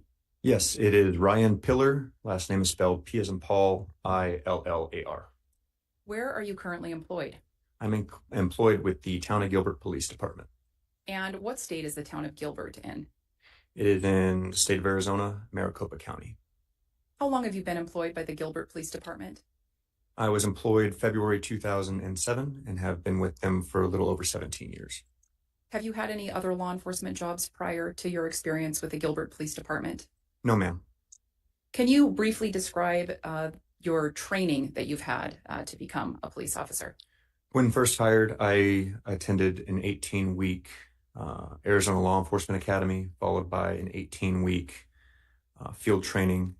And then I was a patrol officer for 9 years, where I received hundreds of hours of continuous training to include arrest procedures, state laws, firearms training, basic investigations and interrogations. In August of 2016, I lateral moved to our Special Victims Unit within our Criminal Investigations Division, where I was a detective and I received training in interview and interrogation, crime scene. I spent a week-long training with child crimes investigations. I also went to a week-long forensic interview training. In August of 2019, I lateral moved to our violent crimes unit, which is focused on investigating robberies, homicides, and violent crimes.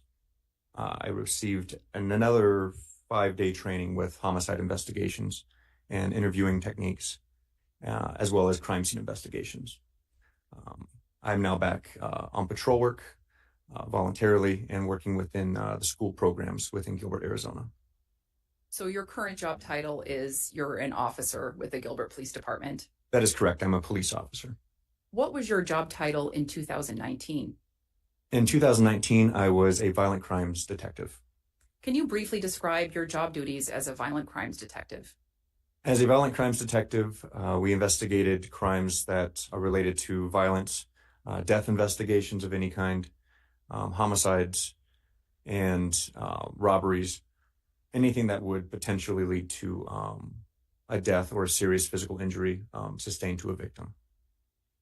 Were you on duty as a violent crimes detective on October 2nd of 2019? Yes. Did you respond to an attempted shooting of a gentleman named Brandon Buro that day? Yes, I did. Approximately what time was that?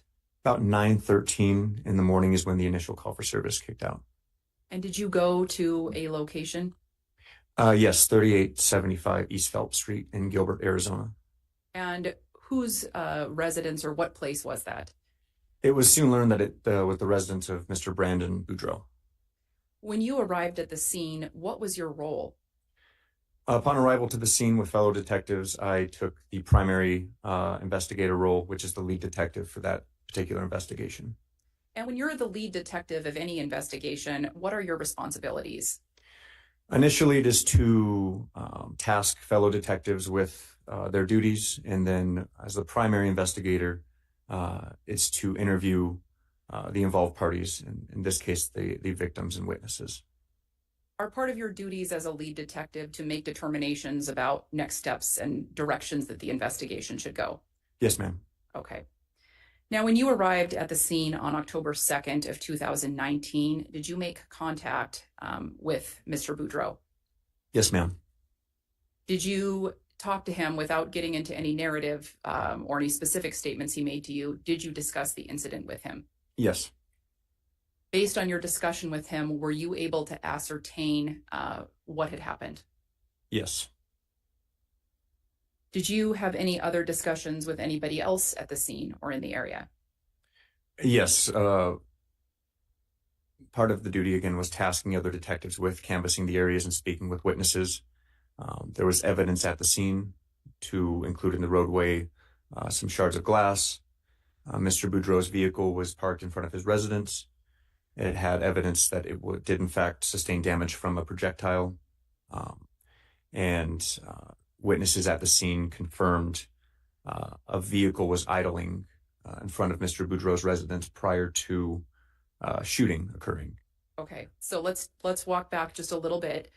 When you describe seeing Mr. Boudreau's vehicle, were you able to ascertain where this shooting had occurred, where Mr. Boudreau was? Yes. Where was Mr. Boudreau when the shooting had occurred? Mr. Boudreau was driving his vehicle westbound on Phelps Street, approaching his residence. And you mentioned that a projectile hit the vehicle. What do you mean by projectile? Bullet. Okay. And where was that bullet mark on Mr. Boudreau's vehicle? It was up in the A pillar of the door frame, near the windshield. The damage itself actually caused the windshield, or excuse me, the front driver's side window to fracture, crack, and ultimately shatter. And then there was a hole within the B pillar. And you personally observed that at the scene? Yes, ma'am. After discussing what had happened with Mr. Boudreau and other individuals at the scene, were you able to get a description of a suspect or suspect vehicle? Yes. What was the description that you got?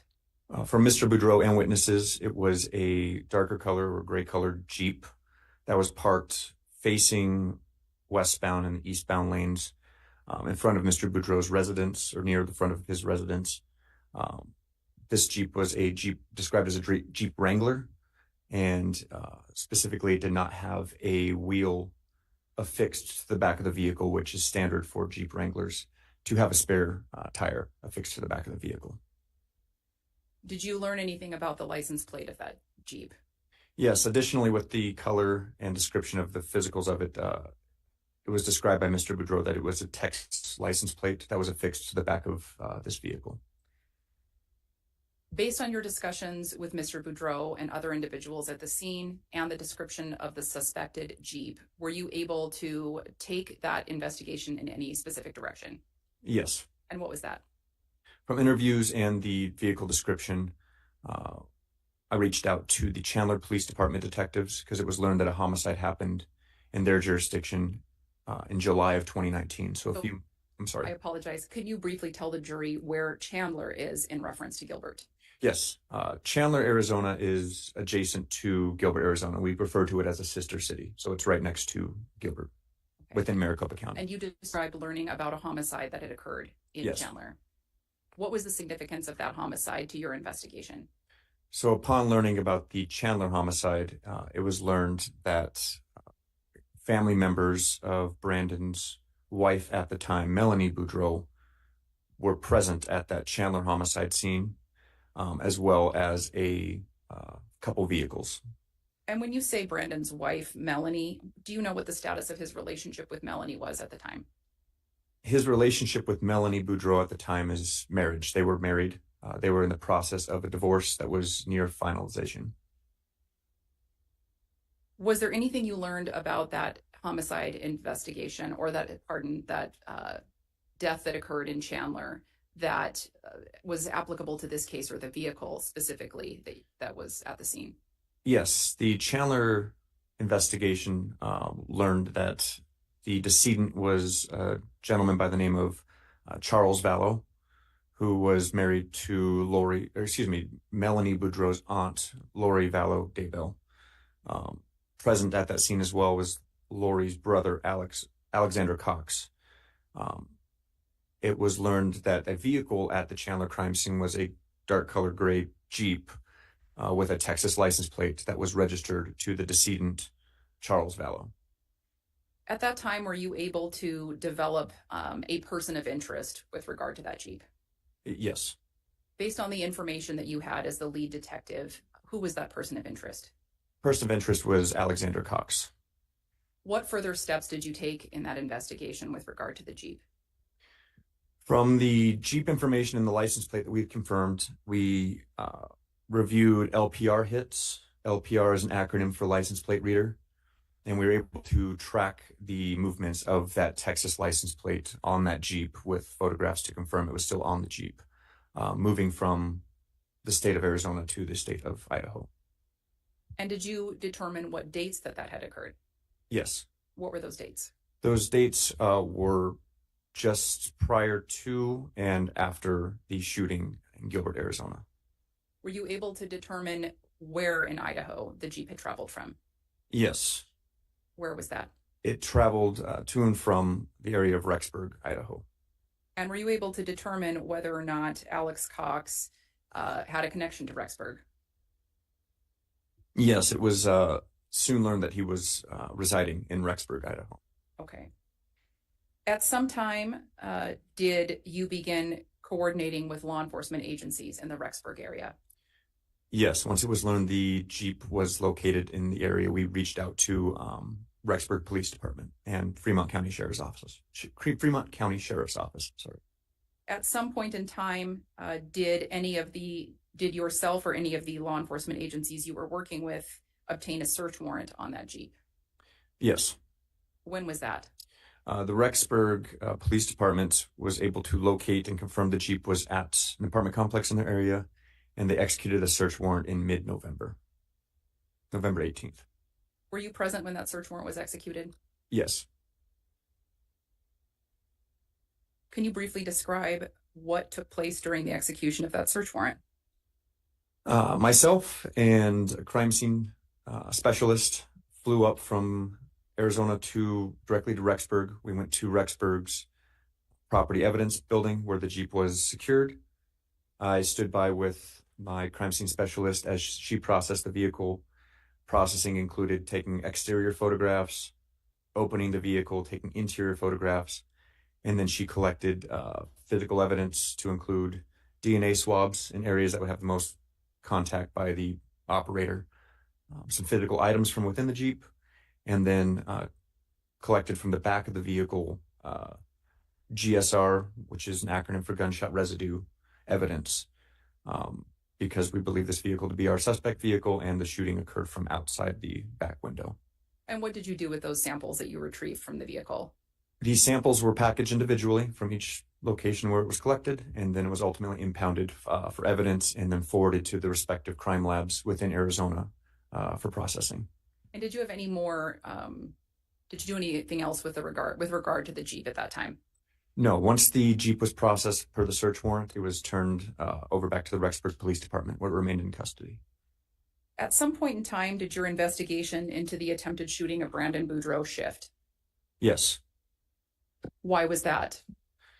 Because working with Rexburg Police Department, Fremont County Sheriff's Office, and Chandler Police Department still, as well as the FBI, Federal Bureau of Investigation, it was learned that children belonging to Lori Vallow Daybell had not been seen or heard from for quite some time. When did that shift occur? It occurred in shortly after the processing of the Jeep. It was late November. I believe it was November 26th was when the focus really changed. Did you take any steps on the Arizona side of things to locate these children? Yes. Can you describe those steps that you took? Myself and fellow detectives began interviewing associates and family members of the involved parties. We set up surveillance to include pole cams, which is discrete cameras that are affixed to a light pole, for example. These cameras were located in locations to monitor friends and family believed to have custody of, at this time, JJ and or Tylee Ryan. In addition to the pole cams, did you do anything else? Contacted other family members and associates. Yes. Were you able to determine whether or not those children were ever in Arizona in November and December of 2019? Upon review of all surveillance and all interviews, no. There was no indication either child was in the state of Arizona. Now, at this time in late November and early December of 2019, were you still investigating Alex Cox for the attempted shooting of Brandon Boudreaux? Yes. What did that investigation look like at that time? Gilbert Police Department, as well as other agencies, were keeping our eye on Alex Cox. With my investigation in particular, we were tracking his movements. I apologize for interrupting. When was that? This was in early December of 2019. And you were surveilling Alex Cox. Correct. How often were you surveilling him? It was learned that he was back in Arizona, Gilbert in particular, and we were surveying him 24 hours a day, 7 days a week. And in December of 2019, did you stop surveilling Alex Cox for any reason? December 12th, 2019, yes. Why did you stop surveilling Alex Cox on that date? Alex Cox died on the 12th of December of 19. After Alex Cox died on December 12th of 2019, did you execute a search warrant on his residence or vehicle? Yes. What day was that? It was the same day of his death. Did you find anything of evidentiary value in Alex Cox's home? Yes, in his residence, he had multiple munitions and some firearms. He also had indicia to show that he lived in the residence, identification, clothing items. And then he had some literature, multiple books of literature authored by Mr. Chad Daybell. And did you find anything of evidentiary value in his vehicle? Yes, there was paraphernalia to include holsters and ammunitions within Alex Cox's pickup truck, and there was a letter that was found also within his pickup truck. What was that letter? It was a patriarch blessing authored by Chad Daybell. And who was it directed to? Alexander Cox. If I may have just a moment, Your Honor. You may.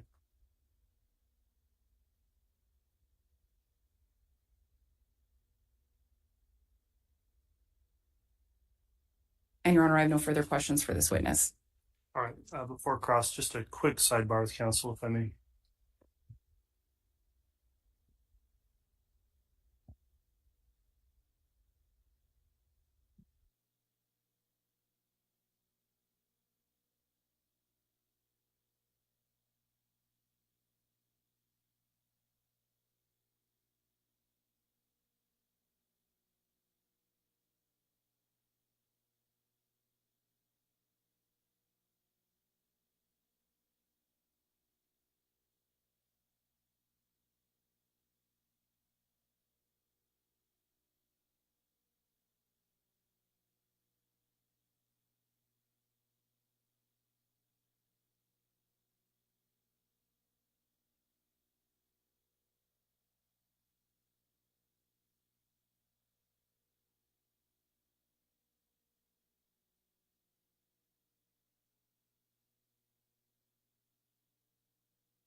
All right, thanks, counsel. Ladies and gentlemen of the jury, there's one issue I need to address with the witness and counsel outside of your presence. In lieu of taking a full-on break, if we could just have you retire to the back hallway here for literally 5 minutes or less, we'll come back on and then we'll take our lunch break at noon. So let's just have the jurors excused just very briefly. All right, please.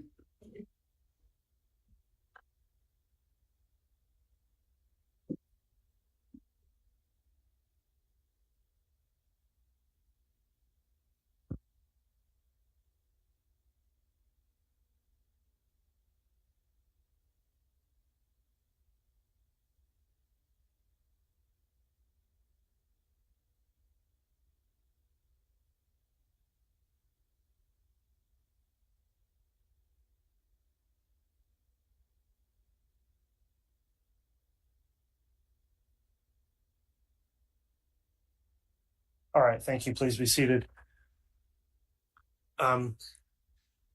Directs concluded. Just very briefly, counsel, I was reminded at a former trial in the case versus Lori Vallow, one of the Arizona officers, and I'm not entirely remembering if it was Officer Pillar, but made some type of a kind and thanked the jury or something on the way out, which raised an objection by the defense.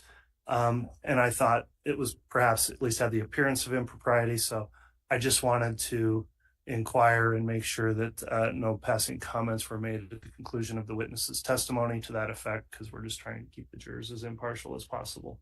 Yes, sir. Okay, so that's all I wanted to address, and we just didn't know a better way to do that with the jurors here. So with that, we'll just have the jurors brought right back in. We can continue with cross then, Mr. Pryor. Thank you, Judge. All right, so if the jurors can return.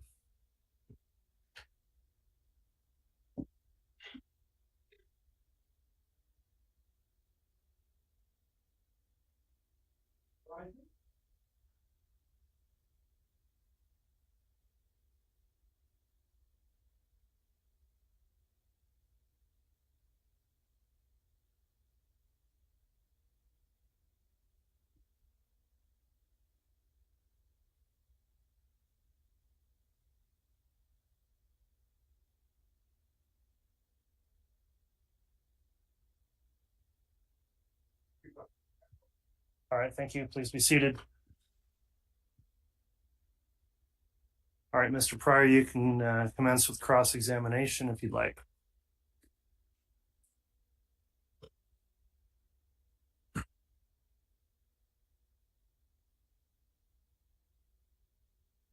morning, sir.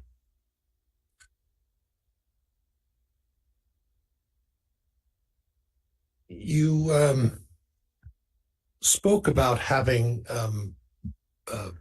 coordination with the folks in Rexburg, the folks in Chandler, Arizona, Yes, sir. you at Gilbert, Arizona. Would you agree with me that the common denominator of all of these matters is Alex Cox and Lori Vallow? For the Gilbert investigation, Alex Cox was our primary focus. Yes. And Lori Vallow as well. Yes, she came into play with being Alex's sister. Right. And those are the ones that are implicated in the Gilbert, Arizona case. Is that right? Yes, sir. And then as far as Charles Vallow is concerned, the murder of Charles Vallow, are you aware that, again, it's Alex Cox and Lori Vallow who are implicated in the murder of Charles Vallow? Yes, for the Chandler, Arizona case. Okay.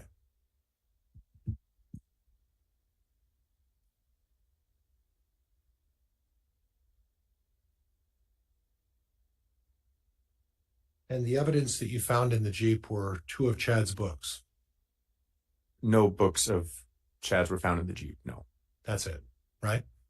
No books were found in the Jeep. No books. No, sir. Oh, okay. Judge, that's all I have. Thank you.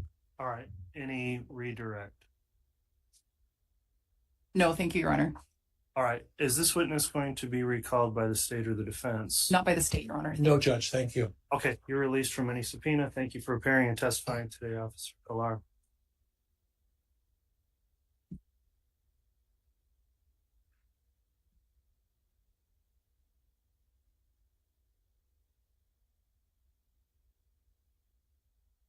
All right, before we call another witness, the court has previously provided a limiting instruction in this case, and given the nature of both this testimony and the testimony of the previous witness, Mr. Boudreau, the court is going to reiterate that instruction, which will be included in your final instructions as well when you retire to deliberate in the case.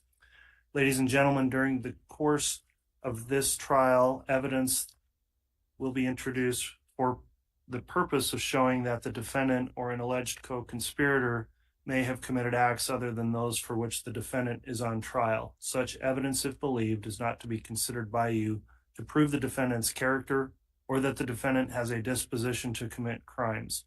Rather, such evidence may be considered by you only for the limited purpose of proving the defendant's motive, opportunity, intent, plan, or absence of mistake or accident. So that's the court's limiting instruction.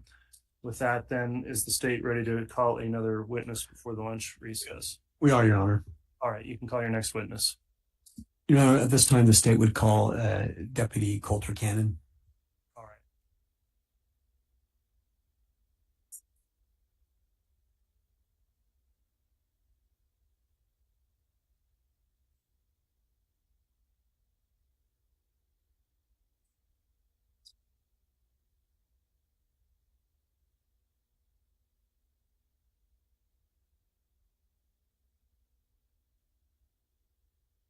solemnly swear or affirm the testimony you're about to give.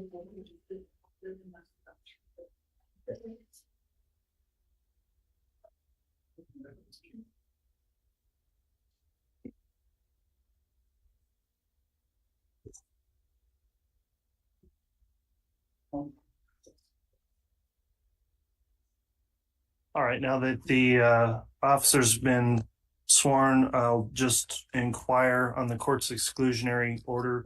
This trial has been broadcast and is available for public view.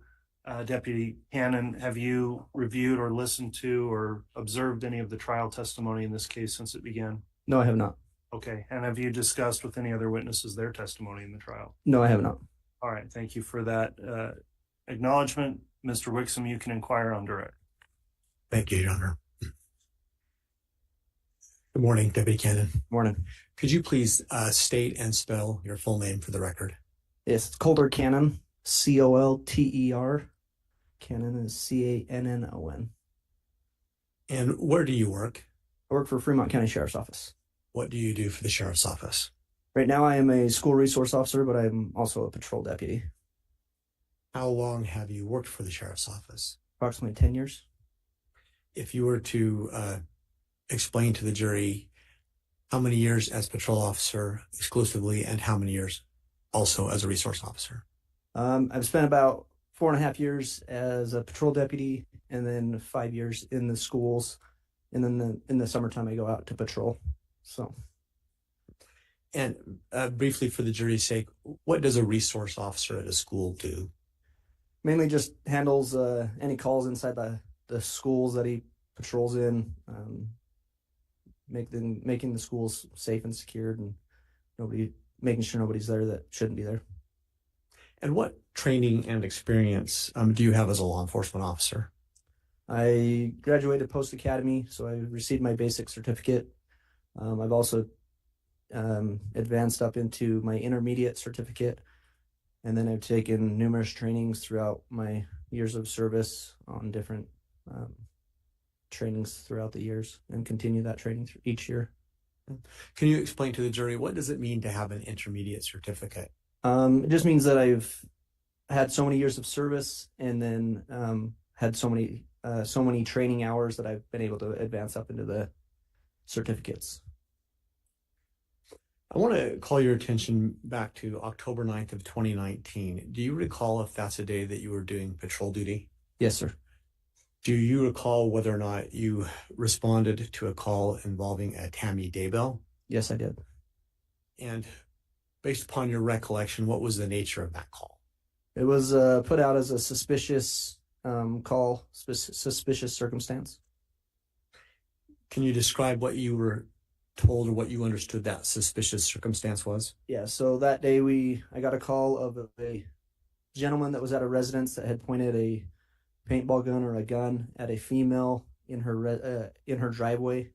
So we responded to the area to check it out. Okay. Your Honor, at this time, the state would wish to play two different stipulated exhibits. One would be state's proposed 232A. 232A? Yes, sir. Okay. And that is a 911 call from a Joe Murray. The second will be state's 232B, which is a dispatch call from Tammy Daybell, both of the same date. All right, Mr. Priors, the defense had an opportunity to review these proposed exhibits. Yes, Judge, I have, and there's no objection. All right, so exhibit 232A and exhibit 232B are both admitted into the record. I presume those are each an audio file on a separate thumb drive. Is that correct? They are, Your Honor. If I might offer them up just so the court can observe them. Okay. So, okay. I need to grab my laptop too. I've forgotten. Okay, if you'll do that, I'll have the court clerk as well take a look at those. Okay.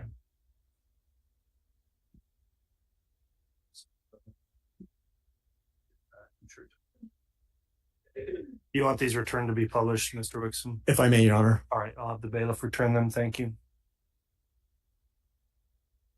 And Judge, I'm not certain if I heard the court rule or if I've been requested, but are these exhibits admitted? They are. Thank you.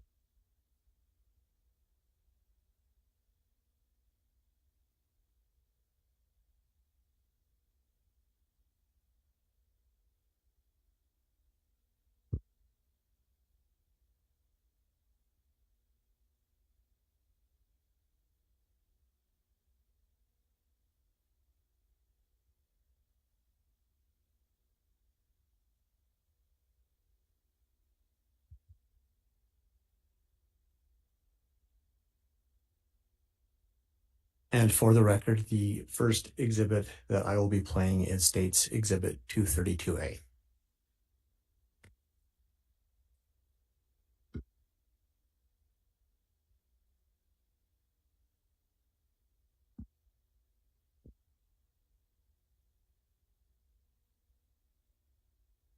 I apologize.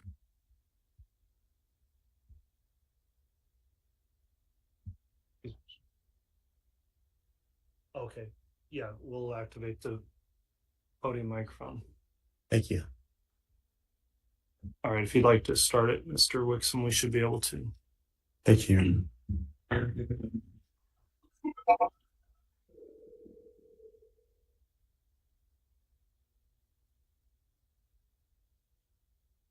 911, Lake Emergency? Yeah, so my mother-in-law, who lives in Columbus, had just gotten home about 10 minutes ago, was unloading her car, and she thinks the man, but she's not 100% sure she didn't see, because they were wearing a ski mask, came up to her, put the paintball gun, they started shooting at her. It wasn't loaded, so it didn't,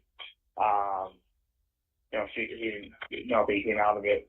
But she kept asking what he was doing, he would respond, and then suddenly, after she told out her husband, he ran off.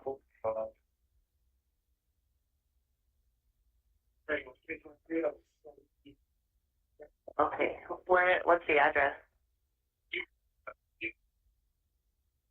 Are you there? Hello? Are you still there? Yeah, can you hear me?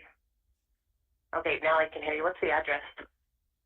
It's 199 North, 1900 East, Rexburg, Idaho, 83440.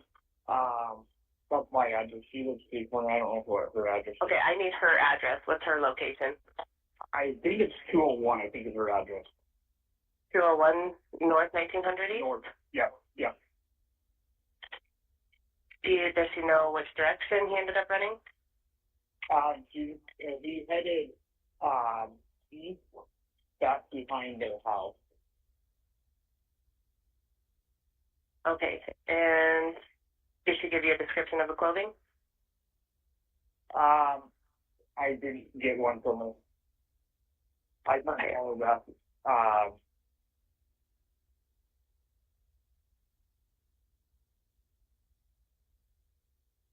And what is your name?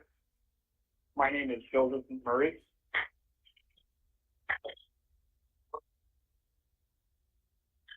Okay, is this a good phone number for you? Yep. Okay, I am sending a deputy out to your mother's home. All right, thank you. You're welcome. Bye-bye. Bye-bye.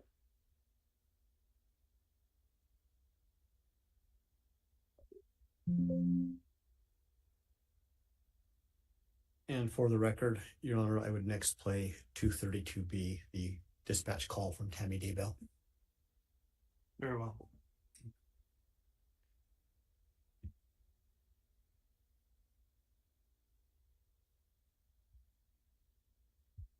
October 9, 2019, 21 hours, 49 minutes, 20 seconds. Fremont County Sheriff's Office. Hi, I need to report something. Okay, go ahead. What's the address? Okay, at 202 North, 1900 East, the corner with the blinking yellow light on Salem Highway. Is it a suspicious person? Yes. Okay, what was he wearing? He was all dressed in black and he had a ski mask on. And he said the blinking light now is where you saw him? No, he's gone now because I pulled up into our driveway and I was getting stuff out of the back seat of my car and suddenly he was there and he had a paintball gun and he was and like he was going to shoot at me. And I kept asking him what he was doing because I could tell it was a paintball thing. Okay. And then he just kept doing it, so I yelled for my husband, and then he took off running around the back of my house. Okay, give me just 1 minute. Stay on the line with me. Okay. October 9, 2019, 21 hours, 50 minutes, 28 seconds. And that was north 1900 East? Yes. Okay. October 9, 2019, 21 hours, 50 minutes, 43 seconds. What direction he was going?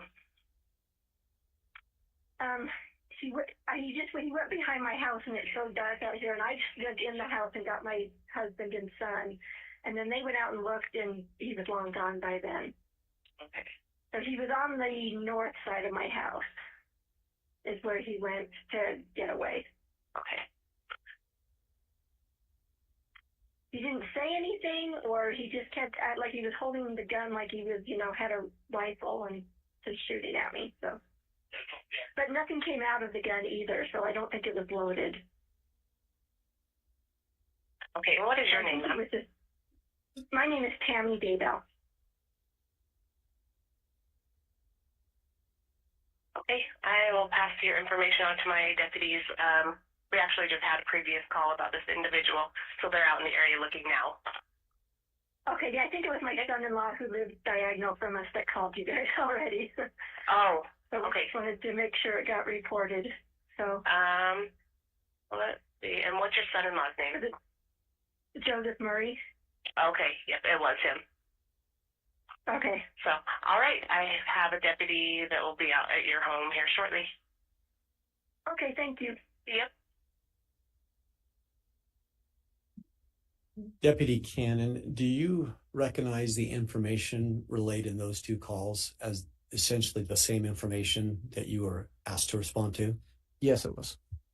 And can you help the jury understand, is there a difference when someone calls 911 as opposed to calling in dispatch?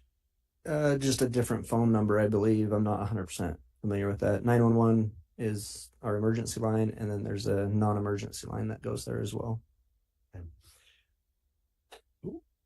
What time of day or night do you recall responding to this? It was approximately around 9:00 p.m. And do you recall at that point in the year, was it dark outside or was it light outside? The sun was going down. It was dusk. And how far away from the address that you were given were you in your patrol when you first received the call? I was only a couple miles away. I was in the Egan area. And so was this the type of call when you were responding? Did you activate your sirens and lights? I did initially activate my lights and sirens, and then when I got closer, I deactivated them. Why did you deactivate them? I didn't want the subject hear me coming or see me coming. I wanted to be able to find him. Right. And how long did it take for you to actually arrive at the address from the time that you were dispatched to the call? It was approximately 6 to 7 minutes. And what's the first thing that you did when you did arrive at that address? I initially drove around the property, around the roads in that area, trying to look for a suspect wearing that clothing description. And then I went and made contact at the residence with Tammy. Your Honor, at this time, would it be appropriate to stop for our lunch break? Yeah, we're right at that time, Mr. Wixom. So if you've got some more direct, I would say yes. Yes, I do, Your Honor. Okay. Let's go ahead and take our lunch recess then. We're stopping just short of the noon hour, so I think we'll try to come back on if we can in an hour at 1 o'clock. So we'll be in recess until then. All right, please.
Thank you. Please be seated.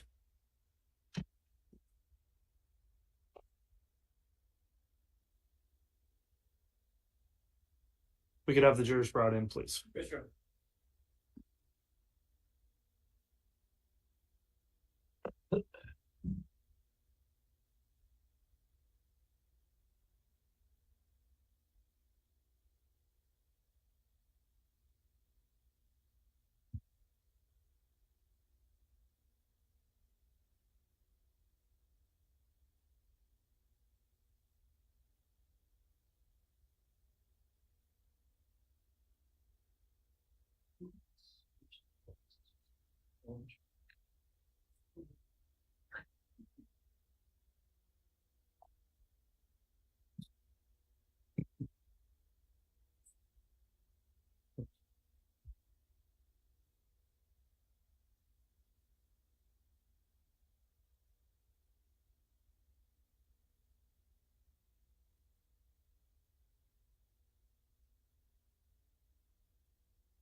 All right, please. Thank you.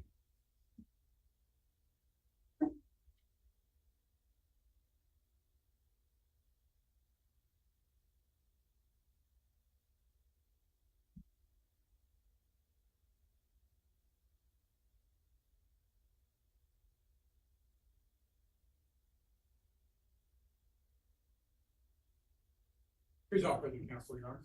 All right, thank you. Please be seated.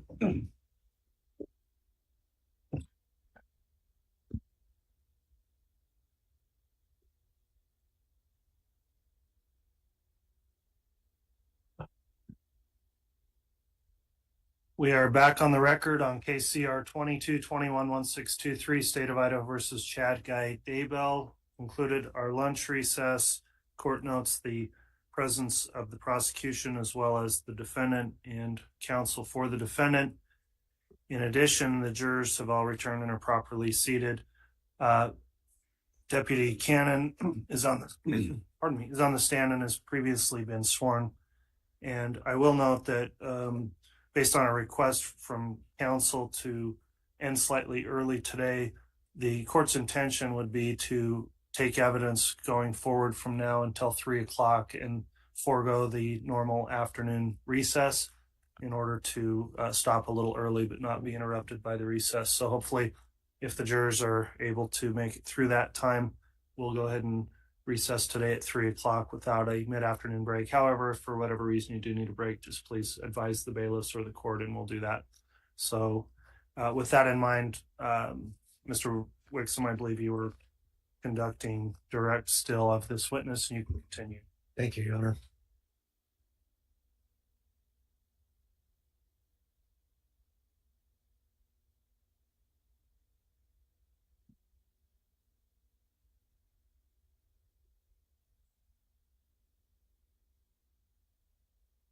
So Deputy Canon, I believe we left off and I was asking you about what you first did when you arrived at the location. Yes. Okay. And what was it that you first did when you arrived? I drove through the area looking for the suspect in that area. So. And what was the description of the suspect that you were looking for? A male wearing all black clothing and a black ski mask. And what did you find, if anything? We didn't locate anybody in the area matching that description. When you say we, was there other law enforcement helping? Yes, there was another deputy that responded to the area as well. When you responded and looked for that person with that description, did you do that from your patrol vehicle? Did you do it on foot? How did you do it? Yes, it was from the roadways in the area. We drove through the areas and tried to look for anybody matching that description from our vehicles. And once that was completed, what was the next thing that you did? I went to the Daybell residence and contacted Tammy at the front door. Okay. And what, if anything, happened in that conversation?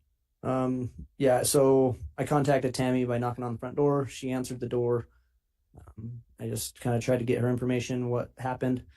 She told me that she had just got back from grocery shopping, was getting groceries out of the backseat of her car, noticed a male standing at the rear of the vehicle.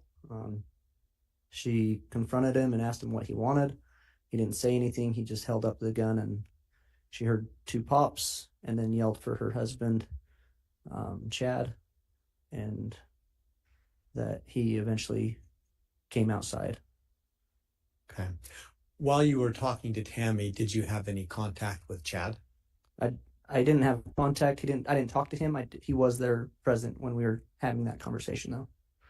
Where was he relative to where you and Tammy were having the conversation? So we were standing by the front door of his residence, and him and his son was actually standing back towards the kitchen area, maybe 10, 15 feet from us.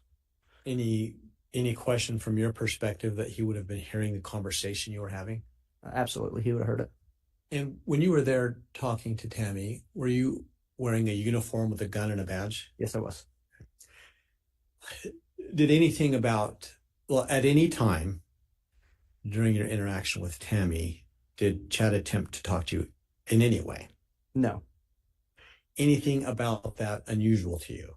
I thought it was kind of odd that she had just been victimized and he wasn't taking any actions to protect her in a way, I guess, but that was just my thoughts personally. Did that play into your investigation at the time at all? No, not really, just that it was odd. What did you do next, if anything? After that, I went outside. I walked around the initial area where the vehicle was, looking for any shell casings or paintball marks or anything like that in the area. Does a paintball gun typically have a shell casing? No. So why did you say you were looking for shell casings? If it was possibly a firearm and not a paintball gun. And did you find any indication either way? No, I did not. What did you do next, if anything? I went and talked to Joseph Murray, who was across the street shopping wood. I spoke to him for a brief moment, just trying to figure out what he saw. And that he told me that he heard Tammy scream and he saw a male run around the north side of the property. Was there anything contradictory between what Tammy had said and what Joe had said? No, there wasn't. At that point, did you do anything further or did you leave the property? I cleared from the scene, unable to locate any suspect or that. After that incident on the 9th of October, do you recall ever going back to that address? Not on the property at all. I might have drove past the property, but I didn't go to the home. Did you ever participate in any searches on that property? Yes, later on in the next year. To the best you recall, what was the date that you participated in that search? It was January 3rd of what year? 2020. What were you there searching for? We did a search warrant on Mr. Daybell's home. I helped the FBI sift through the snow, again, looking for any shell casings, any evidence that we could possibly find of a gun being used there. So at either point, did you find any evidence of any bullet or any traces of any shots in any buildings, anything like that? Not to my knowledge, no. So as far as you sit there today, would there have been anything else you could do to investigate that particular call? And me personally, no. Your Honor, I have no further questions at this time. All right, thank you, Mr. Wixom. Mr. Pryor, cross-examination. Thank you, Judge.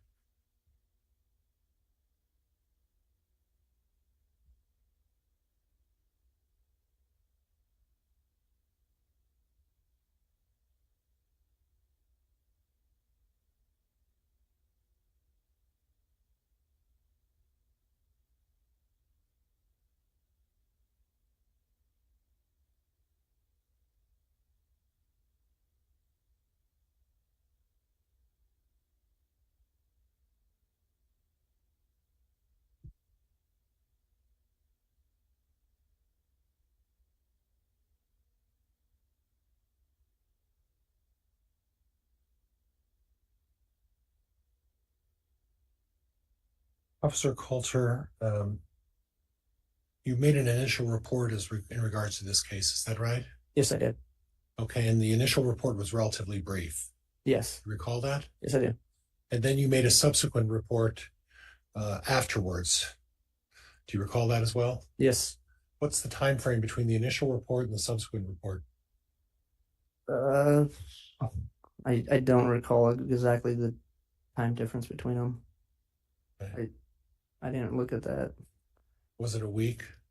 No, I think it was further out, maybe a month or so, 2 months. I'm not 100% sure. Okay, and then you also made some comments about not wearing a body cam on that day. Is that right? Yes, I didn't have a body cam on me that day. You were a patrol officer. Is that right? Yes, I was. Standard issue to have a body cam? It was lost, or it was broken and lost. So When did you break it? couldn't tell you exact date. Did you try to replace it the same time you realized that it was broken, or did you wait a little while? I informed my sergeant that it was broken. Okay.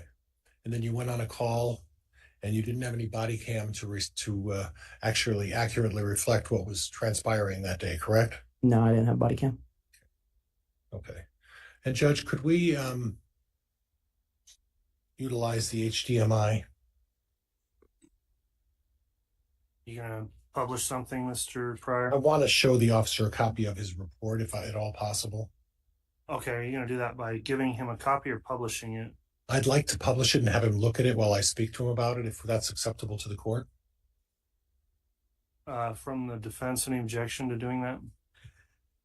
No objection, Your Honor, so long as he admits it as an exhibit. I'm not sure he should be publishing things to the jury that aren't admitted. Judge, I can do it the other way and ask the officer when he did his report, but he doesn't have a recollection of when he did the supplement, and there's 3 parts to this report. So my hope is that to show him the report, lay the proper foundation, and then I'll move to admit defense exhibit 89. But if the court prefers a different manner, we can go a different way. Okay, well, it's up to you. We just can't publish it until it's been admitted. I agree, so that in case it's not admitted, the jury doesn't already see it. Okay. So however you want to handle that, and if the state doesn't object, then we can perhaps shortcut that. And Judge, can I have my laptop approach the witness with a copy of my laptop, show him the reports, and have him authenticate the reports? Yeah, perhaps maybe just ask Mr. Wixom and show him what you've got and see if the state is going to object. I think he's indicating maybe he's not. Judge, we're not going to object to that approach at all. So it's 89. 89, and the parts are A, B, and C, Judge. All right. Well, if you just want to move for the admission, then I'll move for admission then, Judge. No objection. all right.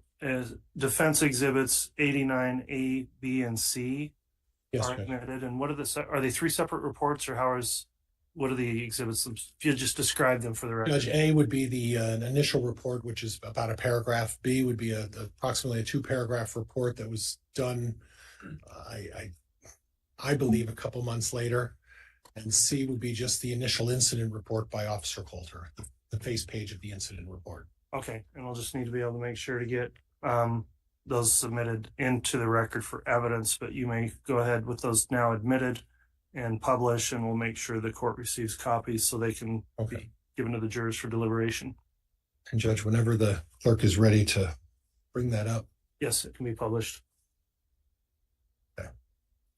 Now, do you recognize this report, officer? Yes, I do. And is that your report? Yes, that is. And that's a true and accurate reflection of what you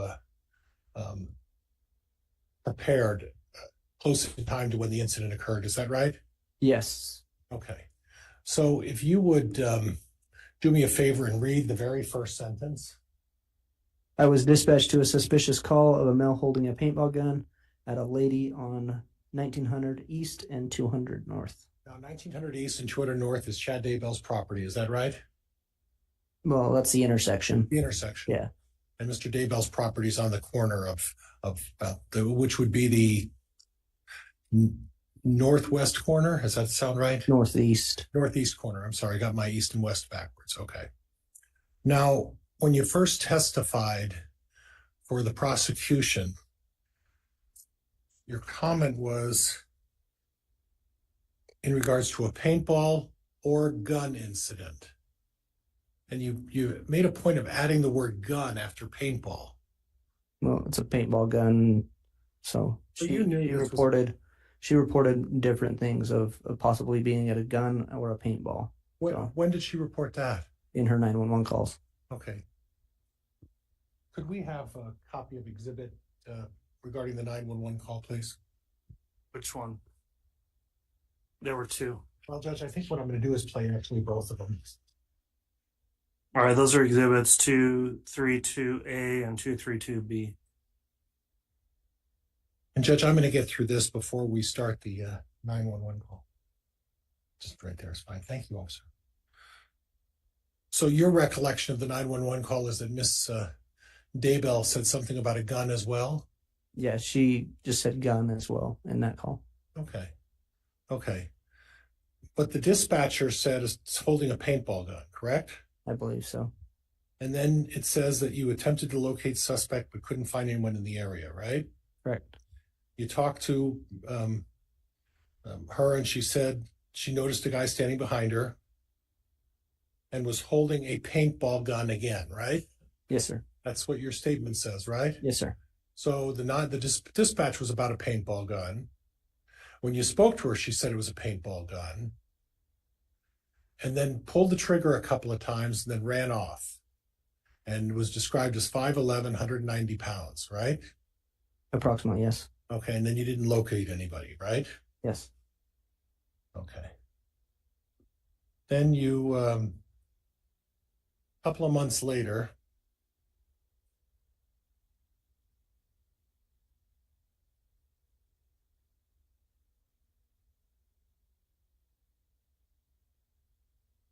your story, at least your report expanded a little bit. Would that be fair? Yes, I was asked to put more detail into it. You were asked to put more detail into the report. Yeah, just to be more brief about actually more detail on the report. Who asked you to put more detail into the report? I don't exactly remember who asked me. It was one of my supervisors. So one of your supervisors said they needed to get more detail in the report. Yeah, they just said be more specific. Okay, and that was after the death of Tammy Daybell, right? I believe so. So this occurred on October 9th, correct? Yes. And Tammy Daybell died sometime shortly after that, correct? Yes, I believe so. And then after you did your initial report, your supervisor came up to you and said, you know, we don't have enough information in that initial report, so we need to add some more information, right? Well, just more detail. Okay. Was this such a significant issue with a paintball gun that it required you to go back and then write a 2-3 page paragraph with more detail on it after the incident had occurred 60 days earlier? Can you ask that again? Sorry. Well, they put you up to putting more detail because they were trying to get you to allege that in some way there may have been a gun there. Isn't that what the police are trying to do here? Objection, Your Honor, argumentative. Sustained. So you put in your report on October 9, 2019, 21:45 hours. You were talking to Tammy Daybell in front of her home, right? Yeah, it should have been in her home. Okay. Front room of her home. Yeah. Okay. Now, I listened to the 911 call, and I seem to recall the 911 call coming in at 21:49. So you're not quite clear on the hours you talked to Tammy, right? Yeah, it might have been a different timestamp. I'm not sure. Okay, so if the 911 call says 21:49, we can rely on that reasonably well, right? Yeah. Okay, and then you put in your report that at 21:45 you were talking to her 4 minutes before she ever called in the 911, right? If that's what it's saying, yeah. I guess. Okay, well, we'll go back and listen to the recording again in a minute here, but and her son and were sitting back with the room by the door. Okay, that I believe that led to the kitchen. They were sitting back in a room by a door. Sitting at the back of the room by the door. They were standing there in the doorway. Okay. And then you made mention of the fact, and when you revised your report a little bit, you mentioned that she was standing at the back of her car with a gun she believed to be a paintball gun. So you've added the word gun and said believed. So what you're really doing is she told you it was a paintball gun, right? To my best knowledge, yeah. Yeah. And the 911 dispatcher said it was a paintball gun, right? Yes, I believe so. So why did you put that caveat in there saying believed to be a paintball gun? You knew it was a paintball gun. There was no gun there that day, was there? Sustained. Yeah. She said she screamed and her husband ran and son. So her husband and son took action. They ran out and they tried to see what was going on, correct? I'm sorry, where are you at in the middle of the news statement? Tamara stated she screamed and called for her husband and son. Okay. Right? Yes. And to your recollection, the husband and son went out and looked at the what was going on out there, correct? As far as I'm aware, just Chad. Okay. So from your perspective, it was unusual the way Chad acted, because when his wife said someone shot a paintball gun at him, you think it's unusual for him to run out and see what's going on, right? No, that's not what I said. All right. But you did say it's unusual because he stood there silently while Tamara talked to you, right? That was unusual? Yes, it was unusual that he didn't get involved in the... Do you know anything about Mr. Daybell's personality? I did not. Do you know that he's somewhat of a shy person? No, I did not. Okay. Do you know that he's somewhat of a humble person? Objection, Your Honor. The attorney is testifying. Sustained. Okay. Mr. Pryor, also please let him finish his answers. The court reporter's getting stressed. Okay. And then you modified your original statement, because in your original statement you said the shooter, according to Tammy, was about 5'10", 190 pounds. Where did you get the 6 feet tall and 200 pounds from? I said approximately. Okay. Well, why didn't you say what you put in your original report? Why did you add 2 inches and add extra weight on this person? It was 2 months later. I was going off my memory. Okay. Or is it possible that when your supervisor said we need a greater report with more detail that seems to point the finger at Alex Cox, is that why you changed it? Objection, argumentative, Your Honor. Sustained. You changed it because it didn't fit the scenario of Alex Cox, did it? No, that's not why I changed it. Okay. But you waited 2 months on a report before you decided to change that report, correct? I didn't wait. I was asked to change it. Okay. By your Not change it, but to put more detail into it. And I guess this more detail that you need of a paintball incident is a result of your supervisor needed more favorable information, didn't he? Objection, argumentative. Overruled. Your supervisor needed more favorable information to link this to Alex Cox, didn't he? Not to my knowledge, no. Okay. Not to your knowledge, right? No. Okay. And then you say Joseph Murray, who lived kitty corner from the property, right? Yes, he lived kitty corner. You went over to talk to Joseph Murray, right? Briefly, yes. Okay. And Joseph Murray stated he was cutting wood, heard a scream, and he saw someone run around the north side of Tamara's property, right? Yes. Okay. Would it surprise you to learn that Joseph Murray may be telling you a different story than what you're telling this jury? No. Okay. That wouldn't surprise you, right? No, it would surprise me. Sorry. Okay. Okay. You know, did Joseph Murray hear a gunshot? I don't know. Well, did you bother to ask him if he heard a gunshot? No. I Well- just asked him what he saw. So he, according to your testimony and your report, Joseph Murray saw somebody running, and that's an important fact, isn't it? I don't know. Well, it's important enough that you had to change your report and add that into the report, right? So it must be an important fact. I guess maybe so. Okay. But wouldn't you think it'd also be an important fact if Joseph Murray had actually heard a gunshot of some kind?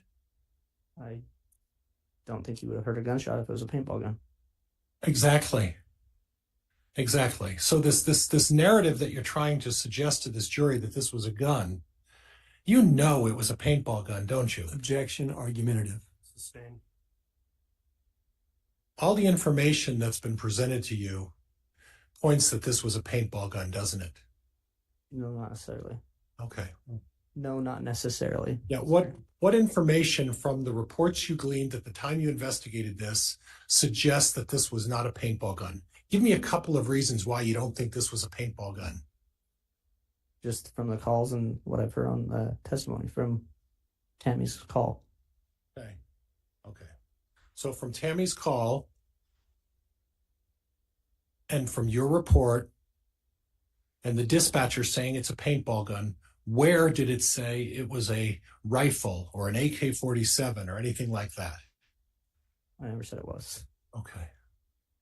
So again, you know this was a paintball gun, don't you? No, I don't. Okay. All right. Judge, I'm going to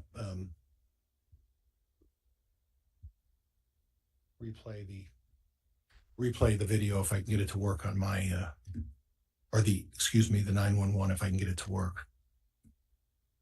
All right. Please clarify which of the two you're playing. And you may publish, but clarify which one. 232B will be first, Judge.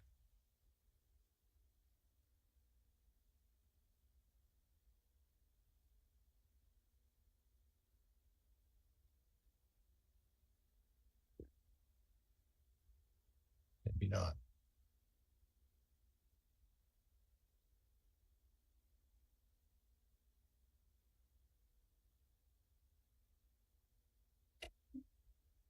October 9, 2019. 21 hours, 49 minutes, 20 seconds.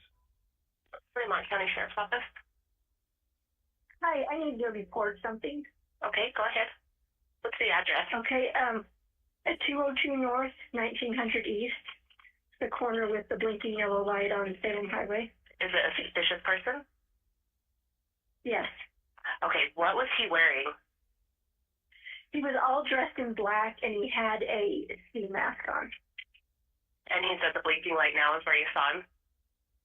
No, he's gone now because I pulled up into our driveway and I was getting stuff out of the back seat of my car and suddenly he was there and he had a paintball gun and he was and like he was going to shoot at me. And I kept asking him what he was doing because I could tell it was a paintball thing. Okay. And then he just kept doing it, so I yelled for my husband, and then he took off running around the back of my house. Okay, give me just 1 minute. Stay on the line with me. Okay. October 9, 2019. 21 hours, 50 minutes, 28 seconds. And that was North 1900 East? We can stop. Yes. Okay. And Judge, I'm done with the, so I was listening pretty carefully. I heard the word paintball gun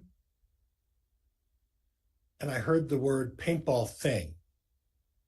Would you tell me on that tape where the word gun was used? Later on. Later on? Mm-hmm. Oh, are you telling me there's more evidence here? Of that recording, yes. Where's that? More further on in that recording, she talks more. She talks. I didn't hear that. I heard it stop. That's because you stopped it. So there was mention of a gun. Is that right? I believe so. You believe so? Yeah.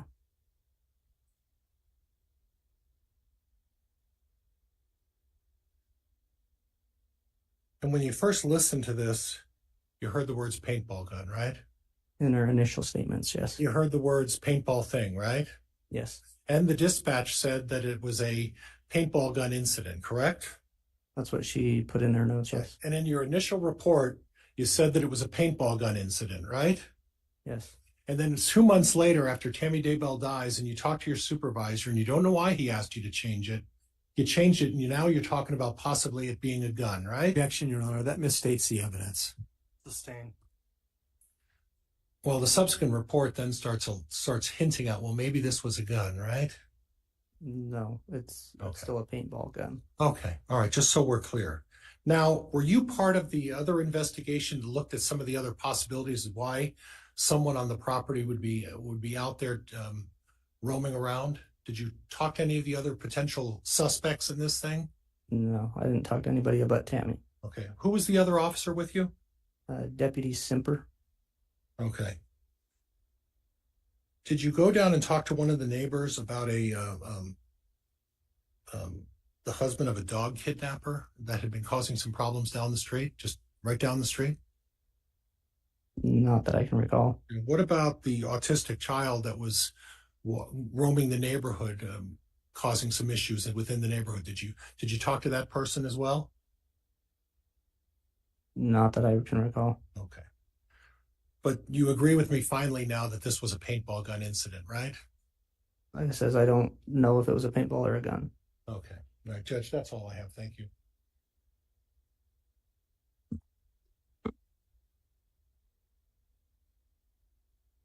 Mr. Wixon, redirect. May I, Your Honor? Yes. Thank you.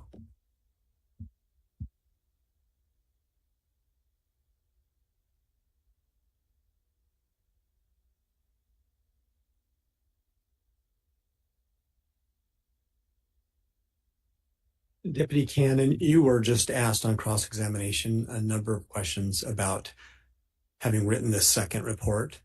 Yes. So in reference to those questions, how long after this incident was it that you wrote the second report? Like I said, I'm not 100% sure, maybe a couple months or so. Is it fair to say that over the course of a couple of months, you have a number of calls and interactions with the public as part of your job? Absolutely. And as part of law enforcement, as a deputy, is it expected that you will conform to your superiors? Absolutely. So if a superior officer says, please go write another report, is that something that you would do? Yes. Right. But in this case, is that what you did? Yes. Is there any question in this case, were you fed information to put in the report? No, just more information about what happened. But the information that you included in the report all came from your memory. Is that fair? Yes. You were asked some questions about whether or not you were wearing a body cam at the time? Yes, I was asked that. I think you explained that at the time, yours was broken. Correct. Can you state, is it fair to say that at Fremont County Sheriff's Office, is there any kind of policy requirement that you wear a body cam for anything? No. And so why do you normally wear a body cam? Just for my recollection and safety and different things like that. But that doesn't mean you can't perform your duties without the body cam. No, it doesn't mean that. And what else do you do when you have an incident besides recording it on your body cam? What else do you do as law enforcement to memorialize what happened in that incident? I don't understand. Sorry. Why do you write police reports? Oh, so you can remember what happens. Okay. And when you do that, do you write these reports to the best of your recollection? Yes. Okay.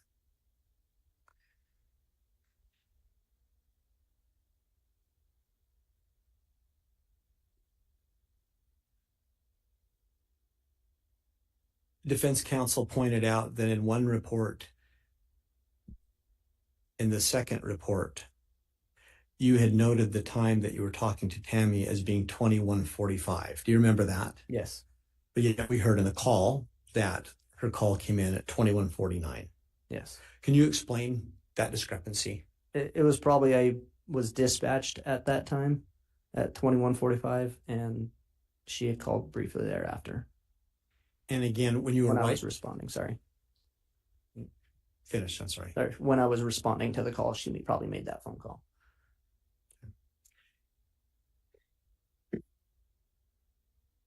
When you were writing that second report, were you writing it from memory? Yes, just from my memory.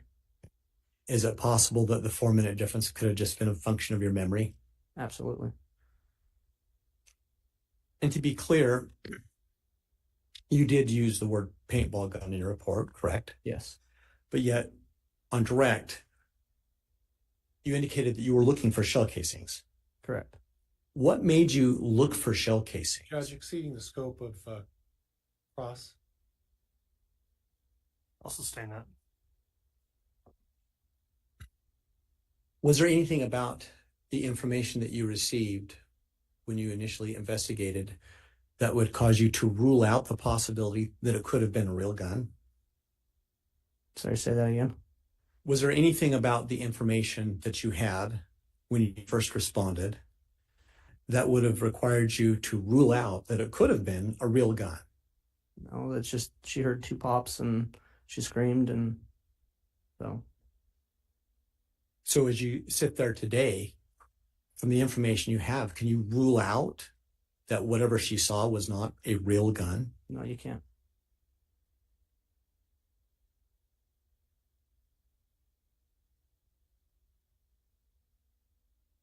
You were asked a question about whether or not Joe Murray had said if he had heard a gunshot. Do you remember that question? Yes.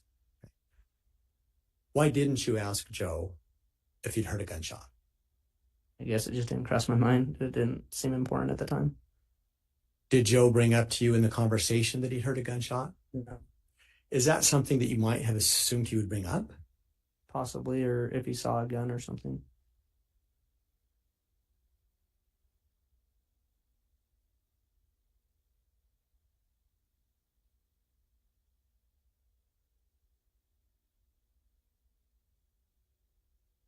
This is the last question, to be clear. In the second report, did you include any information in there that had been provided to you by anybody else? No, just from my memory. Thank you. Your Honor, I have no further questions. All right. That'll conclude the testimony then of Deputy Canon. Thank you, Judge. Thank you. Is the state or defense intending to recall this witness? Judge, I subpoenaed Deputy Canon, but I'm going to relieve him of his subpoena today so that he will no longer have to show up in my case in chief. You're welcome.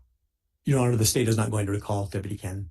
Okay, that'll conclude your testimony then. Thank you for appearing this afternoon. You can be excused, and the state can call up its next witness.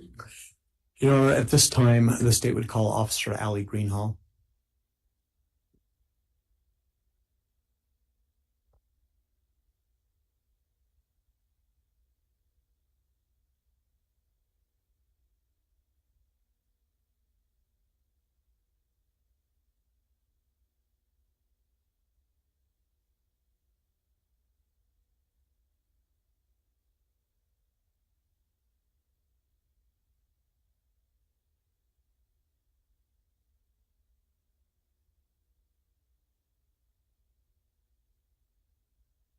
Swear or affirm the testimony you're about to give will be the truth, the whole truth, and nothing but the truth.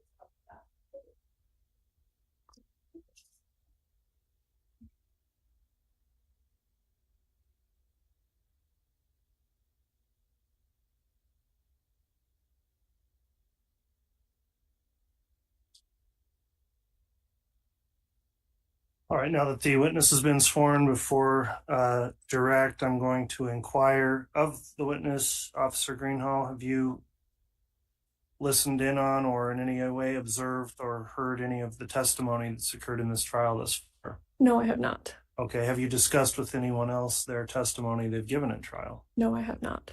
Okay, thank you for that affirmation. Mr. Wixom, you can inquire. Thank you, Your Honor. Officer Greenhalgh, I believe I'm mispronouncing your name. It's Greenhalgh, isn't it? Correct. Okay, I apologize. Will you please spell your full name for the record? Oh, first name is spelled Alyssa, and the last name is spelled Greenhalgh. Thank you. And ma'am, can you tell the jury where is it that you work? Currently, I work in Rexburg, Idaho for the Rexburg Police Department. What is your job title there? I'm a patrol officer. How long have you done that? Total about 7 years. 7 years with the Rexburg Police Department? About 3 with Rexburg and 4 years before that with the Fremont County Sheriff's Office. What was your job title at the Fremont County Sheriff's Office? I was a patrol deputy. And can you explain to the jury what post training or otherwise do you have as a law enforcement officer? Currently, I hold an advanced certificate through the Idaho Post Academy, as well as some other miscellaneous specialty trainings.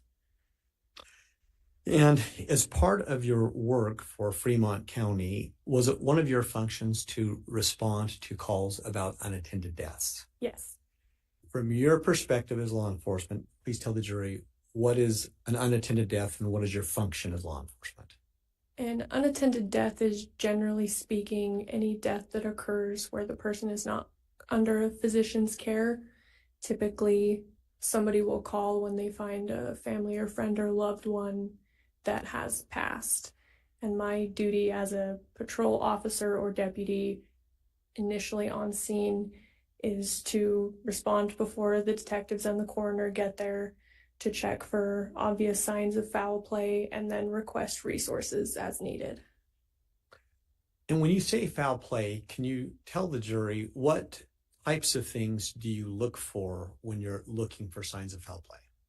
Yes, so typically we're looking for obvious injuries, disheveled houses, like if furniture is broken or pushed around, obvious injuries being gunshot wounds, stab wounds, needles, drug overdoses, things like that. So with any given unattended death, is it fair to say that you respond with that role in mind, trying to either identify or rule out some foul play? Correct. I want to draw your attention back to October 19th of 2019. Do you recall responding to an unattended death call for a Tammy Daybell? I do. At that time, prior to your response to the scene, had you ever heard Tammy Daybell's name? No, I had not. Had you ever heard Chad Daybell's name? No. So you weren't familiar with either one of them? I was not. Who dispatches you to an unattended death? Whichever dispatch officer is working that day. So is it fair to say that when there's an unattended death, that someone will call into law enforcement and 911 or otherwise, and then they'll find an officer on duty and send them to the scene? Yes. Okay. Your Honor, at this time, the state wishes to request admission of what we believe is a stipulated exhibit number 233, which is a recorded 911 call made by Garth and Chad Daybell on the day of Tammy's death. Any objection? Okay, exhibit 233 then is the audio file of that call. It will be admitted by stipulation. Just make sure we have the correct exhibit submitted to the clerk, and then if you wish to publish, you may. Thank you, Your Honor. Would the court have me send it up now, or should I play it first? As long as you're convinced it's the right thing, you can go ahead and start publishing. Thank you.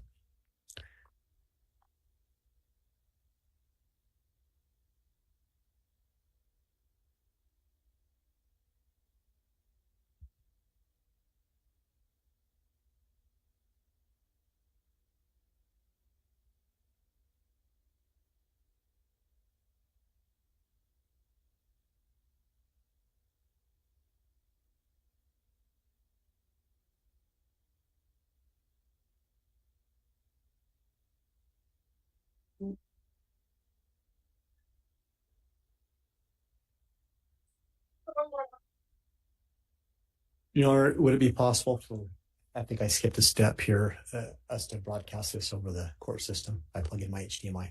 Sure.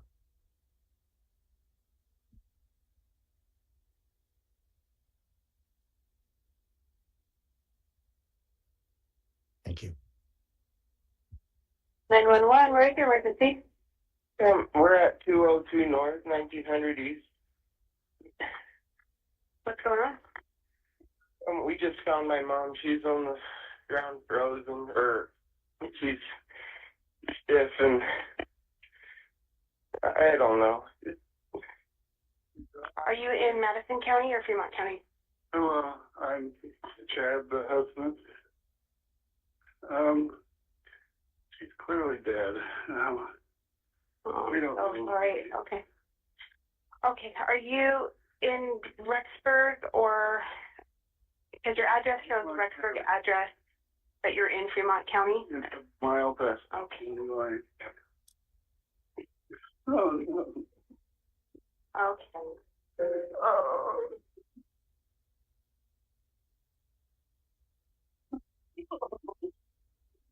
Yeah, she's not even.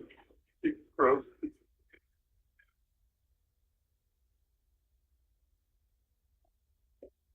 Okay. Can I get your name? Chad Daybell. Oh man. Oh. Okay, Chad. I'm gonna get somebody out to you right now. Okay. You know the corner where the blinking yellow light is, with the red house. Yes, sir.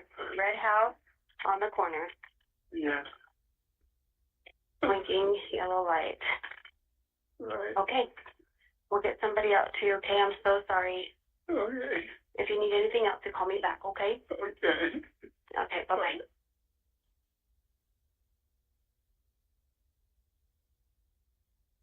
Ma'am, to the best of your recollection, was that particular phone call related to your response to Tammy Daybell? Yes.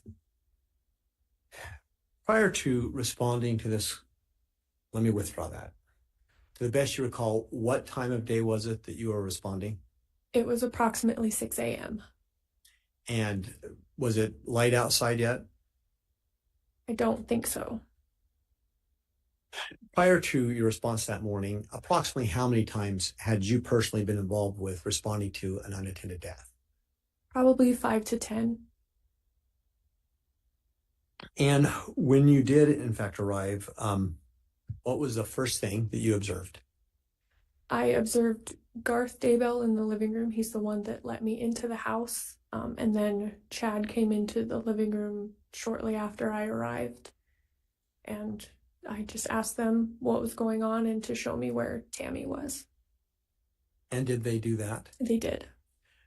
Let me pause and ask, at that point in time, was anybody else at the home? No. Did anybody else later arrive at the home that morning? Yes. Who do you recall arriving at the home? The deputy coroner arrived, the coroner arrived, and then some family members also arrived later. And for the jury's sake, to the best we can identify those people by name. Yes, sorry. The deputy coroner, Cammie Wilmore, the coroner, Brenda Dye, and I'm not sure who the family was. I didn't speak with them after they arrived. Were you aware if there was a male or female family member that arrived? I think both. Several of his children showed up as well. Okay.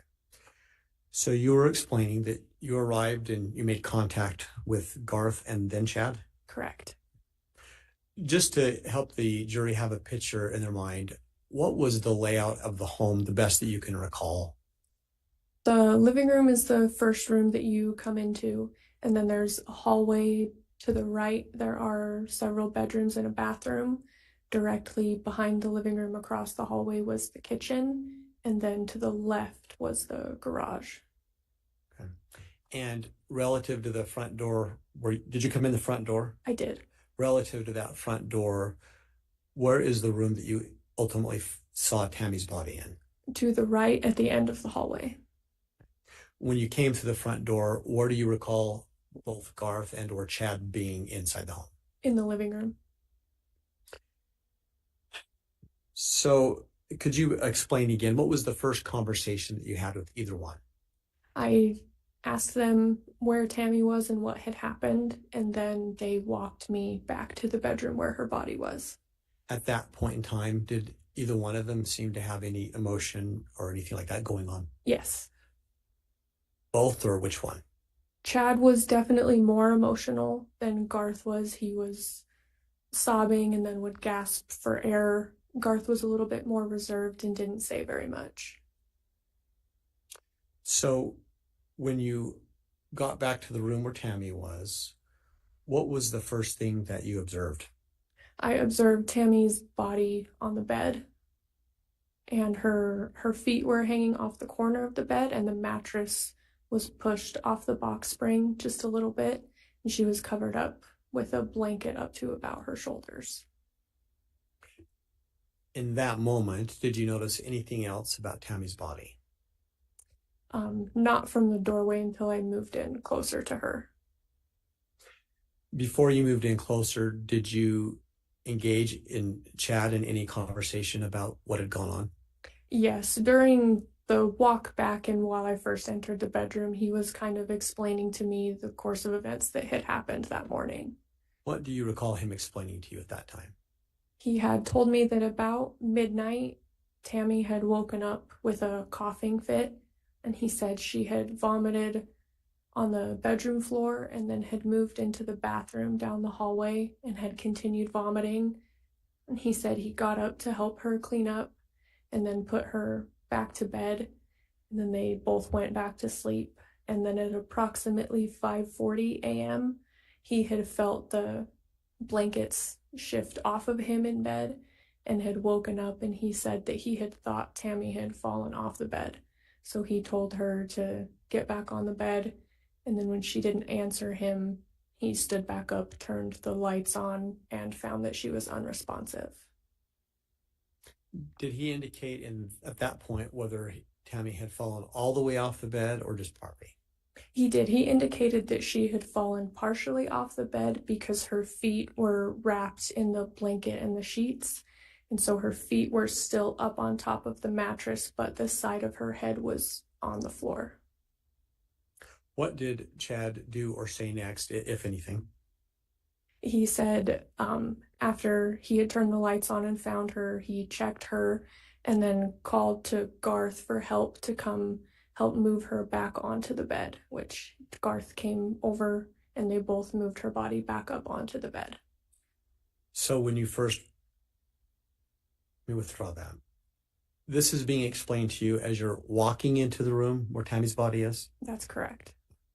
So when you first walk into that room, did what you saw with Tammy's body match the description of what Chad had just explained to you? Yes, it did. And what about the covers on the bed? The covers on the bed had been pulled back up, covering her arms to about her shoulders. When you arrived, when you got into the room, can you describe for the jury what your observations were about the condition of Tammy's body at that point? I first checked her for a pulse, which she did not have.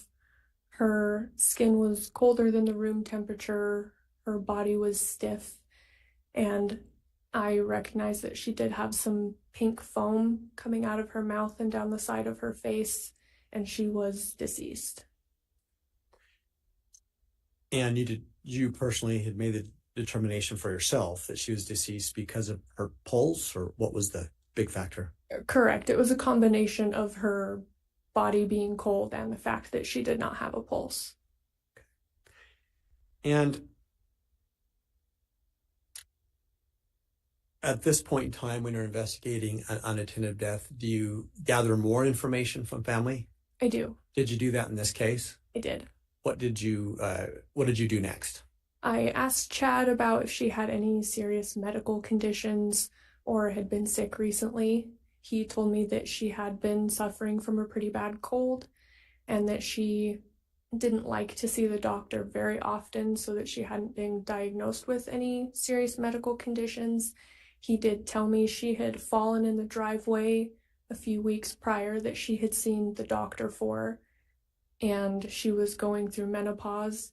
He did say that she had suffered from low blood pressure and did have fainting spells once in a while as well. Okay. And based on your recollection, was this information that Chad had relayed specifically to you at that point in time? Yes, it was. Did he say anything else about whether he believed that Tammy had any other major medical issues or injuries besides what you just talked about? Not that he said to me. Did he mention anything to you about Tammy having shaking fits at that point in time? No. Did he say anything about Tammy's sleep pattern generally? No.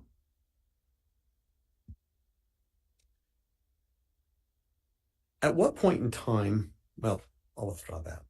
As law enforcement, is it your role to determine whether or not it would be appropriate to have an autopsy? It is not. Whose role is that?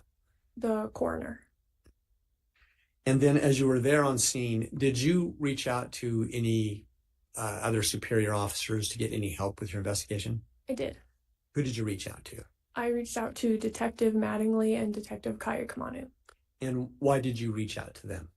It's standard procedure when there's any kind of death, especially an unattended death, that we notify detectives to give them kind of the basis of what we've learned in our investigation to determine whether they need to respond or not.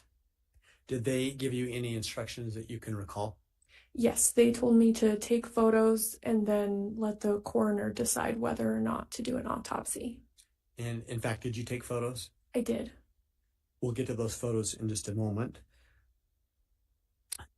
At that point in time, did you do anything else in your investigation? No. At any point in time, did you do anything to look at medications or anything else in the home? I did. When did you do that? I did that shortly after I had taken some initial photos of Tammy's body while I was waiting for the deputy coroner to arrive. And with respect to your time there and your observations, had you identified anything at that point that you felt like was suspicious about the scene? No. Now, were you basing that perspective upon the information that Chad was giving you? Yes. And without getting into it, were you basing it upon any information that Garth had given you? No, because he hadn't given me any information. Besides Chad, did any other family members give you any information that morning? No.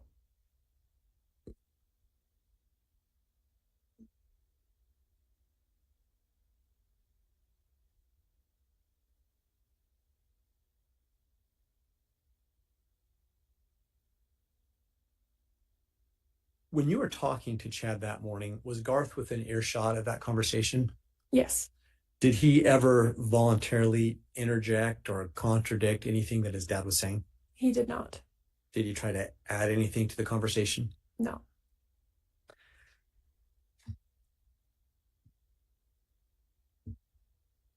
Your Honor, at this time, the state would like to offer up to the court and request admission of the state's proposed and marked exhibits 295A through, sorry, Your Honor, 1 second.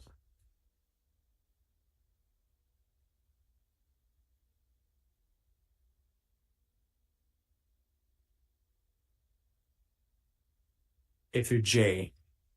And I believe we have a stipulation that these will be admissible, Your Honor. Any concern with broadcasting these, Mr. Wixom? May we sidebar, Your Honor? Yes. Thank you.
All right, thank you, counsel. The court will note in a sidebar, we just were reviewing these exhibits that are, as I understand, going to be admitted without objection.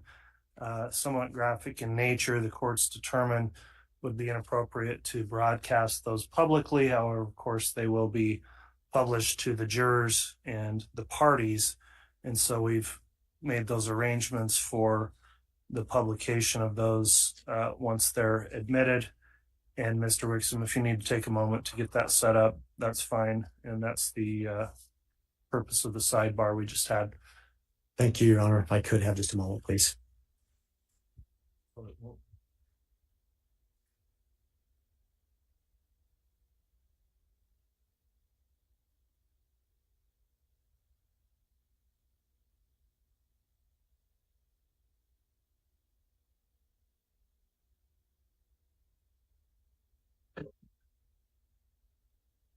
And Judge, as we attempt to get set up electronically, I need to clarify for the record, the state does not intend to admit the photos in full sequence that we gave, Your Honor.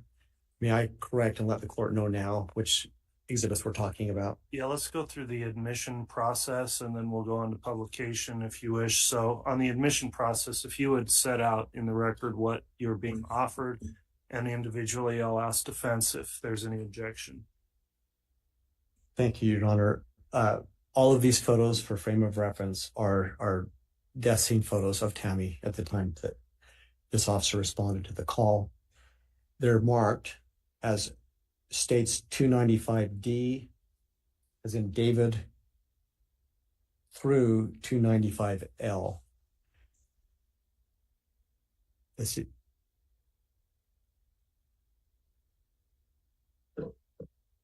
Okay. Mr. Pryor, have you reviewed the photographs on exhibits 295D through L? I have, Your Honor. My understanding there's a stipulation to their admission. Okay, without objection then, each of those individual photos, 295D through L, are all admitted as evidence. And in terms of publication, Mr. Wixom, if you just want to work with co-counsel, and if you need to review or view that other monitor to get things lined up, I understand the difficulty where you can't use the big screen because we're intentionally not broadcasting there. The monitors the jurors have will show the images.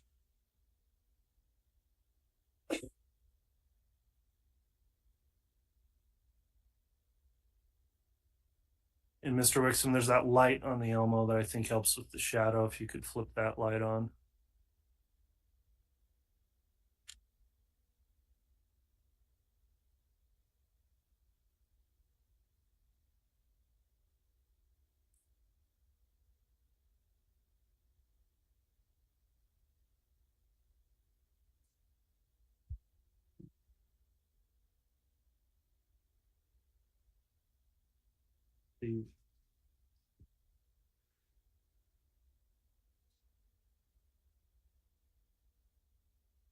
I believe I'm ready to proceed, Your Honor. Okay, go ahead.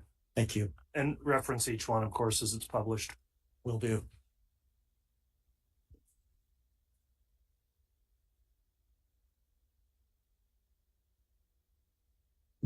So, ma'am, I'm going to show you what I believe are photos that you took at the scene.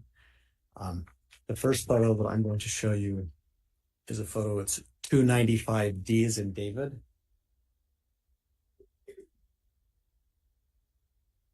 Can you see that, ma'am? I can. And ma'am, could you describe for the jury what is that a photo of? This is a photo of Tammy's body as she was lying on the bed when I arrived. As you look at that photo, can you recall what was it that you were trying to capture in that particular photo? The position she was lying on the bed, the positions of the blanket, as well as her face.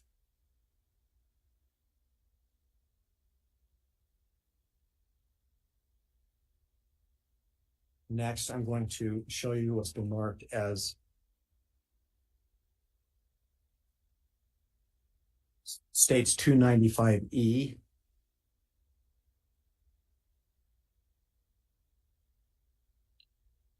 And ma'am, can you describe what you were trying to capture in that photo? With this photo, I was trying to capture a closer, more focused view of her face and the foam that was on it. Can you explain that a little bit more to the jury? Yes, so a closer view of her face to focus more on the pinkish foam that's running down the side of her cheek. Why did you feel like it was important to document that? I like to document any bodily fluids that are present.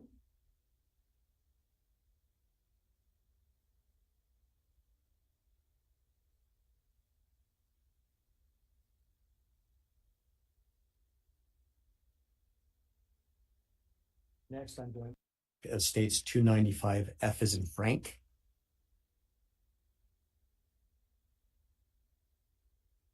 Can you tell the jury why you took that picture? I took this photo to also show how her arms were lying when I arrived, uncovered by the blanket. Why was it important to document how her arms were lying? It's important just to document everywhere of how she's lying as she was when I get there, uncovered from the blanket, because from the initial photos, when she's covered, you can't see how her body is actually lying. Okay.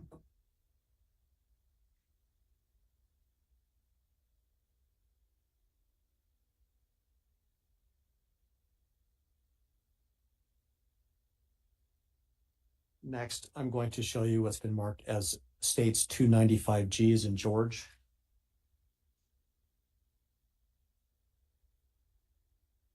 Please explain to the jury why you took that photo.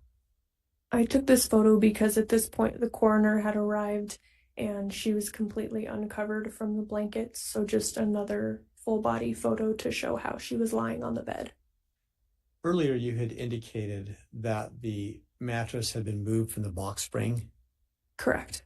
Does this photo capture that? It does a little bit. Can you explain that a little bit more for the jury's sake? Yes, so on the top right of the photo, you can see that the mattress is shifted a few inches off of the box spring below it. Why was that significant to document?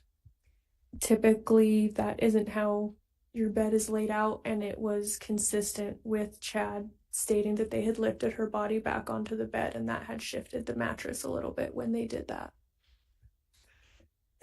When Chad explained that they put the body back on the bed, had he explained that this is the position that they'd last left it in? That's correct.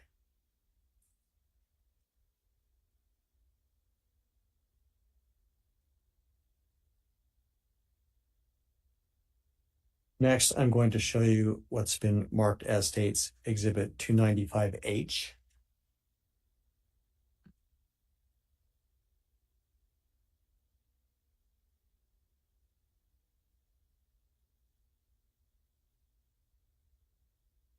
Ma'am, can you take a moment and explain to the jury why you took that picture? I took this photo to get a clear portrait of the other side of her face, as well as her hair and her left ear, which had a little bit of discoloration. Does this document the discoloration in her left ear? Or her right ear, I'm sorry. So you're noting discoloration in the right ear? Yes, it's a little bit red. Can you just be a little bit more precise for the jury's sake where you see that discoloration? Yes, the top of her ear is a little bit more red than the bottom part of her ear, which is a little bit more pale. Was that anything that cued you into anything as part of your investigation? Not particularly, no. Next, I'm going to show you states 295L. Oh, sorry. 295I.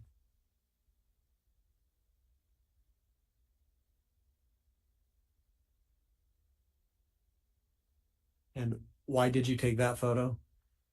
I took this photo because it was a little bit closer up of her face, where you can see some blood around her nose and mouth, and then some more purple discoloration in the middle of her ear.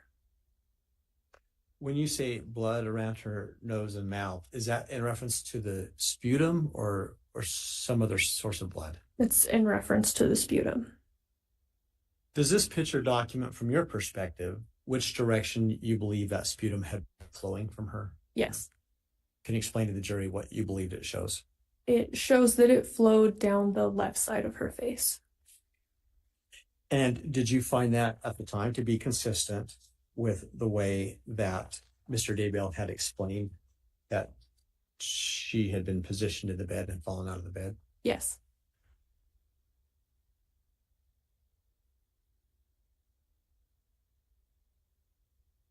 Next, I'm going to show you Exhibit 295J.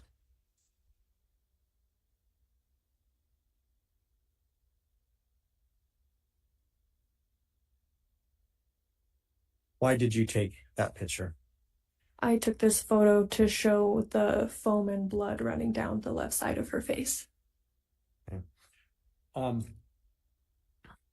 At this point, why did you need to take this picture of the foam running down that side of her face? Because I had never responded to an unattended death that had foam coming out of the mouth, so I felt it was important to document. What was your intention of taking yet this photo when you had some other photos already of the pink foam? This one specifically showed a little bit more of the blood running down the side of her face and not just the foam. And at that point in the photo, being there in real time, could you tell if that blood running down her face, had it dried, any change in color at all? I don't think I checked that at the time.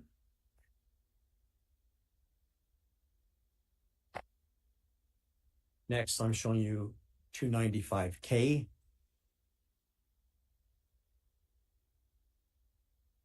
Why'd you take that picture?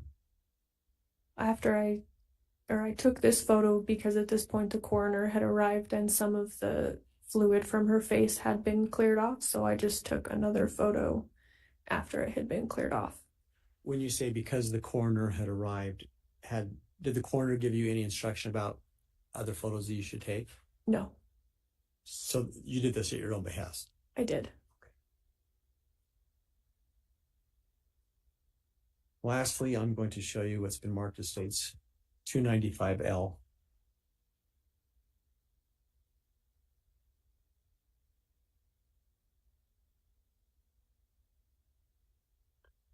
Can you please explain to the jury, please, why you took this photo? I took this photo because at this point she had been moved to the mortuary and some time had passed. And so I took this photo to show some bruising and color changes that had happened on her skin. When you say bruising, can you identify in that photo where you believe the bruising had identified itself? Yes, on the top of her forehead showed a little bit more bruising, as did her mouth and her neck, chest area. And at this point, do you see the pink foam in there anywhere? I do not. Had you done anything to wipe or remove the pink foam at that point? I did not.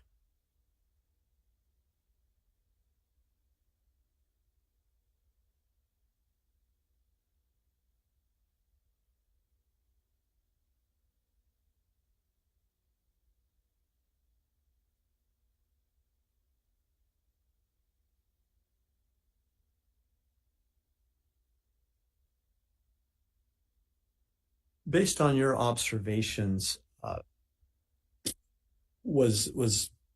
did you check Tammy's body to see if it was cold? I did. And the result? Her body was colder than the room temperature when I checked it. Did you notice whether or not she had rigor mortis set in? I did. Her body was stiff, which is consistent with that being set in from my experience. In addition to noticing the pink sputum and what you thought was bruising, did you notice anything else on her body at any point? I did. What did you notice? After the coroner arrived and we had moved the blankets off her body, I did notice lividity on the back of her legs and on the lower back as well. Can you explain to the jury, in case they don't know, what does the word lividity mean? Lividity means when you pass, the blood in your body will pool to the lowest part and cause kind of reddish bruising, which is referred to as lividity. And once again, where did you identify that lividity? On the back of her thighs and on the back of the small of her back. From your perspective, what did that tell you? That told me from my experience that she would have been lying on her back for a significant amount of time after she died.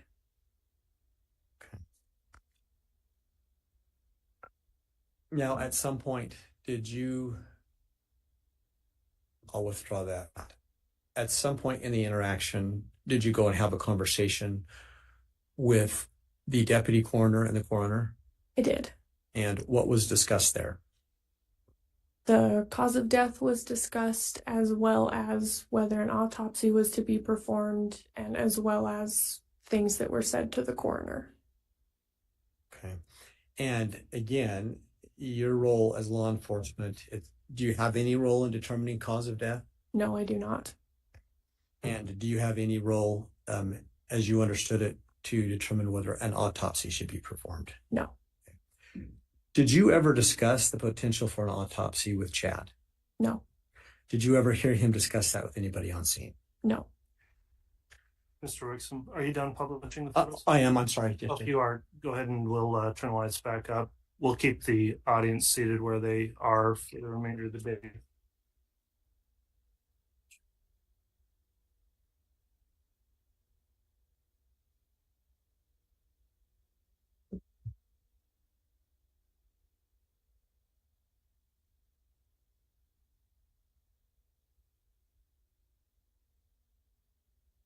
So I think just the last couple of questions, ma'am.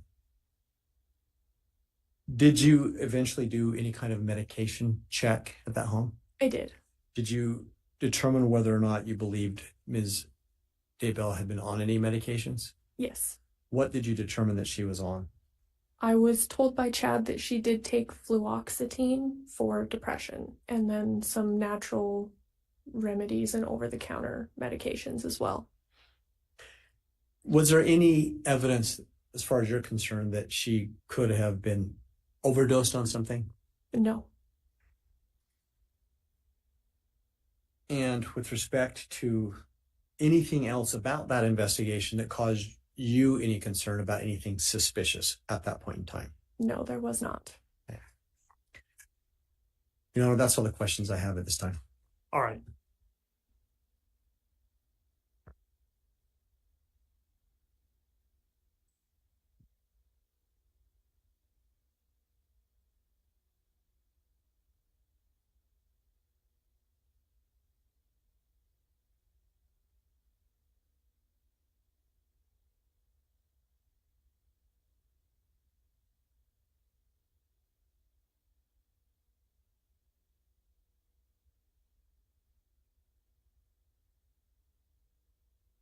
I'm going to do it after this. That's fine.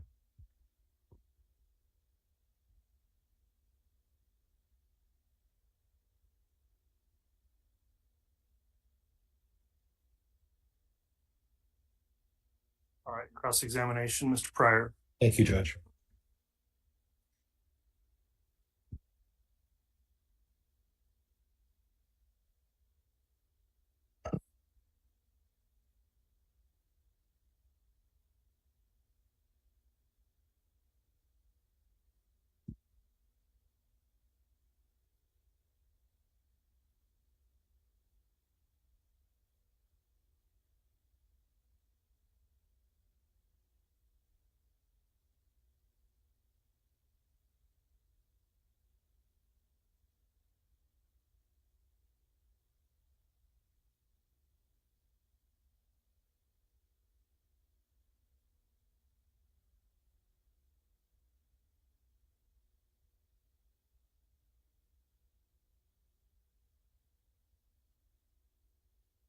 Officer Greenhalgh,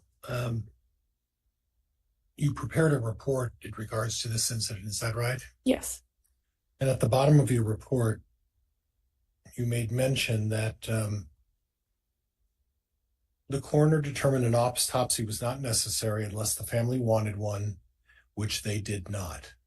Correct. So from what I read from your report was that you discussed the option of whether an autopsy would be performed, and the coroner determined that it wasn't necessary, And then subsequent to that, the family decided they did not want an autopsy. Would that be fair? Yes. Okay, thank you. Now, I also noted, did you have a chance to talk to Brenda Dye and Tammy and Deputy Coroner Wilmore about this case in detail? At the scene I did, yes. Okay, did you discuss the fact that there were some old bruises on Tammy's arms? Yes. And that, were you aware that Coroner Dye made note of that they were old, from some time before this incident, bruises on both of her arms as well, correct? She just testified to it, Judge. Overruled. Fact that Miss Dye noted in her coroner's report that there were old bruises on her arms, correct? I wasn't aware if she knew the age of them. Okay, but you are aware that there was a discussion with you folks about the fact that there were some old bruises on Tammy's body, correct? That there were bruises, correct. You were also aware that when you looked for the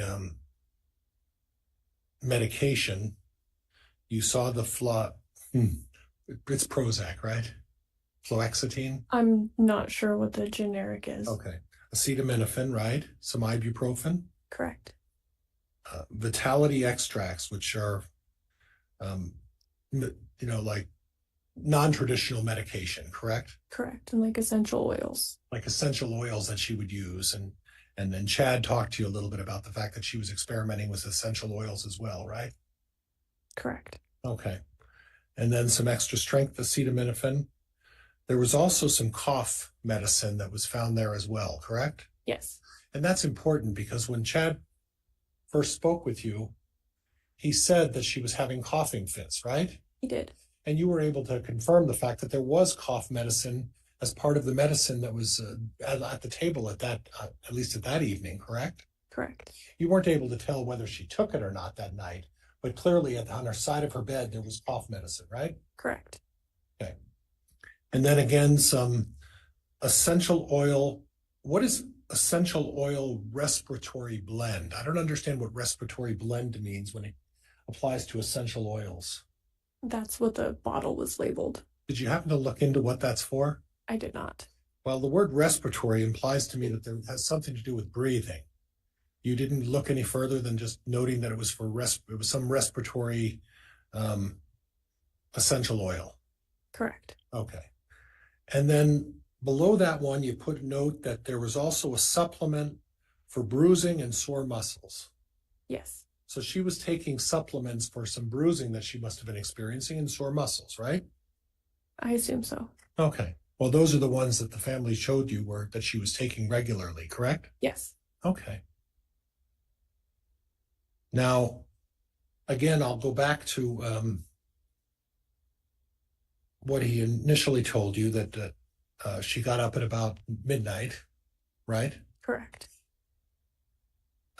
Military time always confuses me, so 0000, right? Yes, that's midnight. And then at approximately 5:40, he felt the bed and she slid off the bed, and that's when he realized that she had passed, right? Yes, that's what he told me. Okay. And he was pretty shook up about this, wasn't he? Yes. Far more shook up than anybody else in the house, right? Yes. He was more disturbed about this than his daughter, who eventually showed up, right? I didn't see or observe his daughter after he showed up. He was far more despondent than his son, who was there as well, right? Correct. Okay. And what you observed in terms of the mattress, in terms of the position of the mattress, was consistent with what Chad told you in terms of why the mattress was moved. Is that correct? Yes. Okay.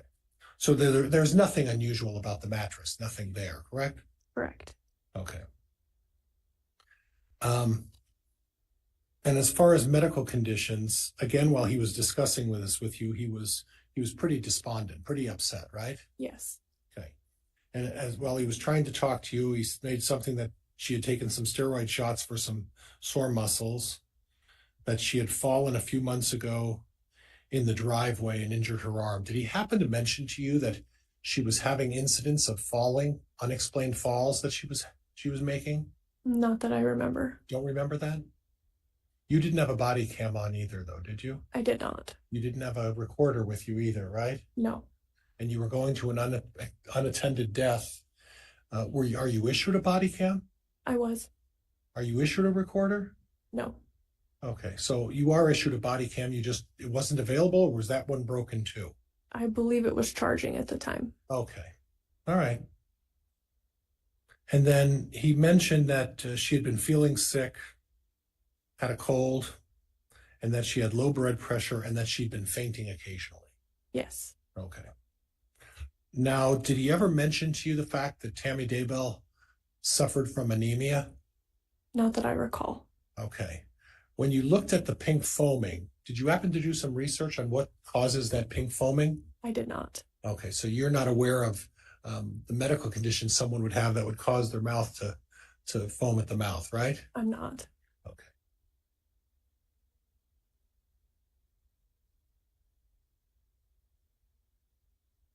At the time you showed up, there were no bruising on the neck or the arms, like recent bruising. Is that correct? Correct. And there was no indication of a struggle, correct? Correct. And there was nothing in the position of the pillows or the sheets or anything in the bedroom that would indicate there was any sort of a fight, struggle, or altercation within that bedroom. Is that right? Correct. Okay.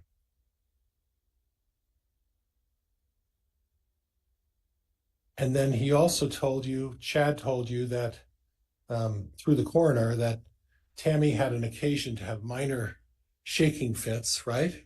He did say that to the coroner, not to me, though. With seizures, right? I'm not 100% certain what he said. And then were you there to talk to the daughter, Emma? No. But you put in your report that Emma mentioned that her and her mother were trying to do that clogging thing, and that her mother had been slowing down the last couple of months. You're aware of that as well, right? Yes, that was relayed to me through the coroner. So the mother, or the daughter, Emma, had confirmed that her mother had been slowing down and wasn't as active as she had been previously, right? Not to me. Okay. But Chad did talk to you about significant fainting, seizures, a number of maladies, right? He had mentioned fainting. He didn't mention seizures to me, though.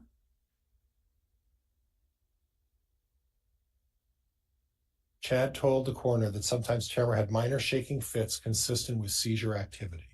That was what the coroner. Oh, I'm sorry.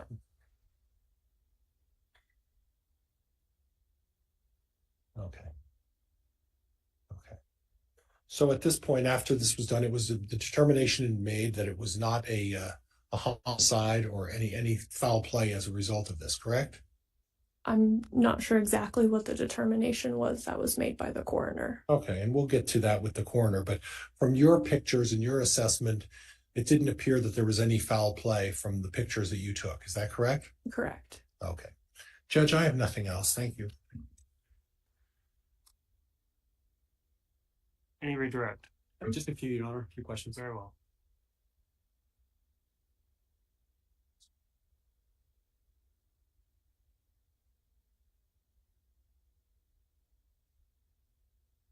Officer Greenhalgh, you were just asked some questions about a body cam. Correct. At that time at the Fremont County Sheriff's Office, was there any requirement that you have and use a body cam for any purpose? No. And you said yours was charging? Yes. Does that happen sometimes during your shift? Yes. You were asked some questions about, by the time you showed up to the scene. Do you remember that reference from defense counsel? Yes. Okay. And you were asked questions about essential oils and some non-prescription items that were found? Yes. Now, did you have any information outside of what Chad had told you about whether it was Tammy who'd been using those things? Not outside of what Chad had told me. Did you have any information other than what Chad told you about how long those items had been in the home? No.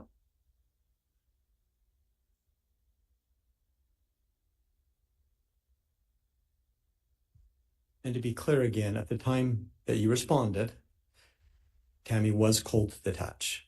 Yes. And as far as you knew, she had had rigor mortis set in. Yes.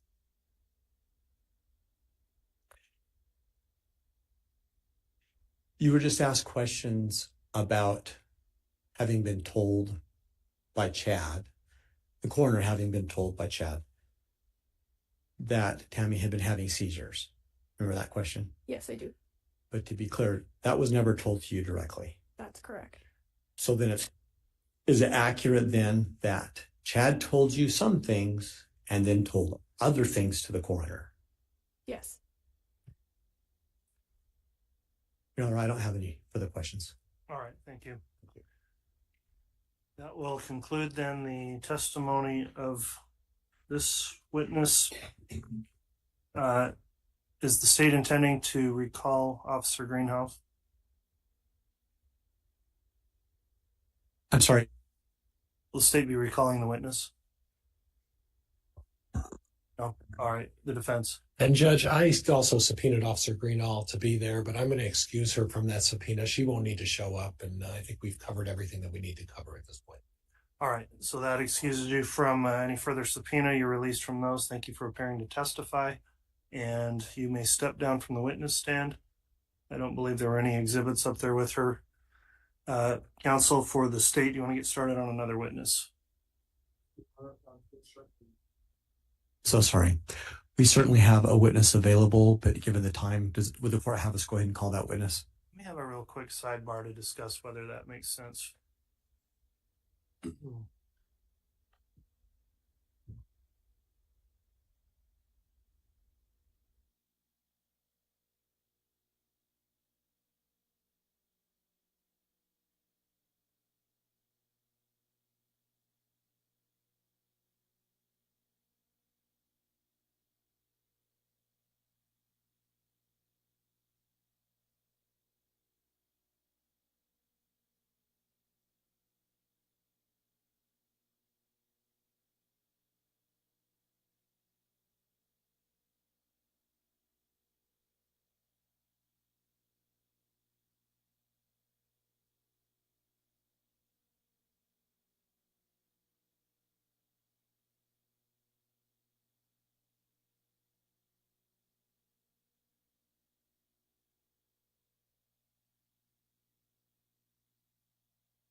All right, counsel, we just did discuss scheduling.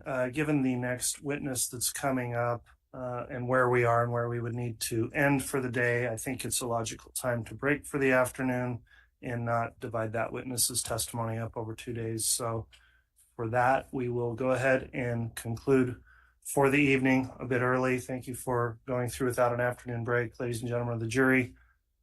We are going to conclude then. We'll continue tomorrow morning at 8:30 with additional testimony on the state's case in chief. I will admonish the jurors again as you break for the day. Please make sure to not discuss this case and the evidence with each other or with anyone else on this break. Please don't do anything to investigate the case, look the case up, or follow any news or media about the case until we reconvene tomorrow morning. Thank you, as always, for appearing on time each day, and we'll make an effort to get started on time tomorrow at 8:30. With that, then, anything further we need to bring up this afternoon before we break for the day from the state? No, Your Honor. Anything further from the defense? No, Your Honor. Thank you. Okay, thanks all, and thanks everyone in attendance today for complying with the courtroom conduct order. We'll be in recess until tomorrow.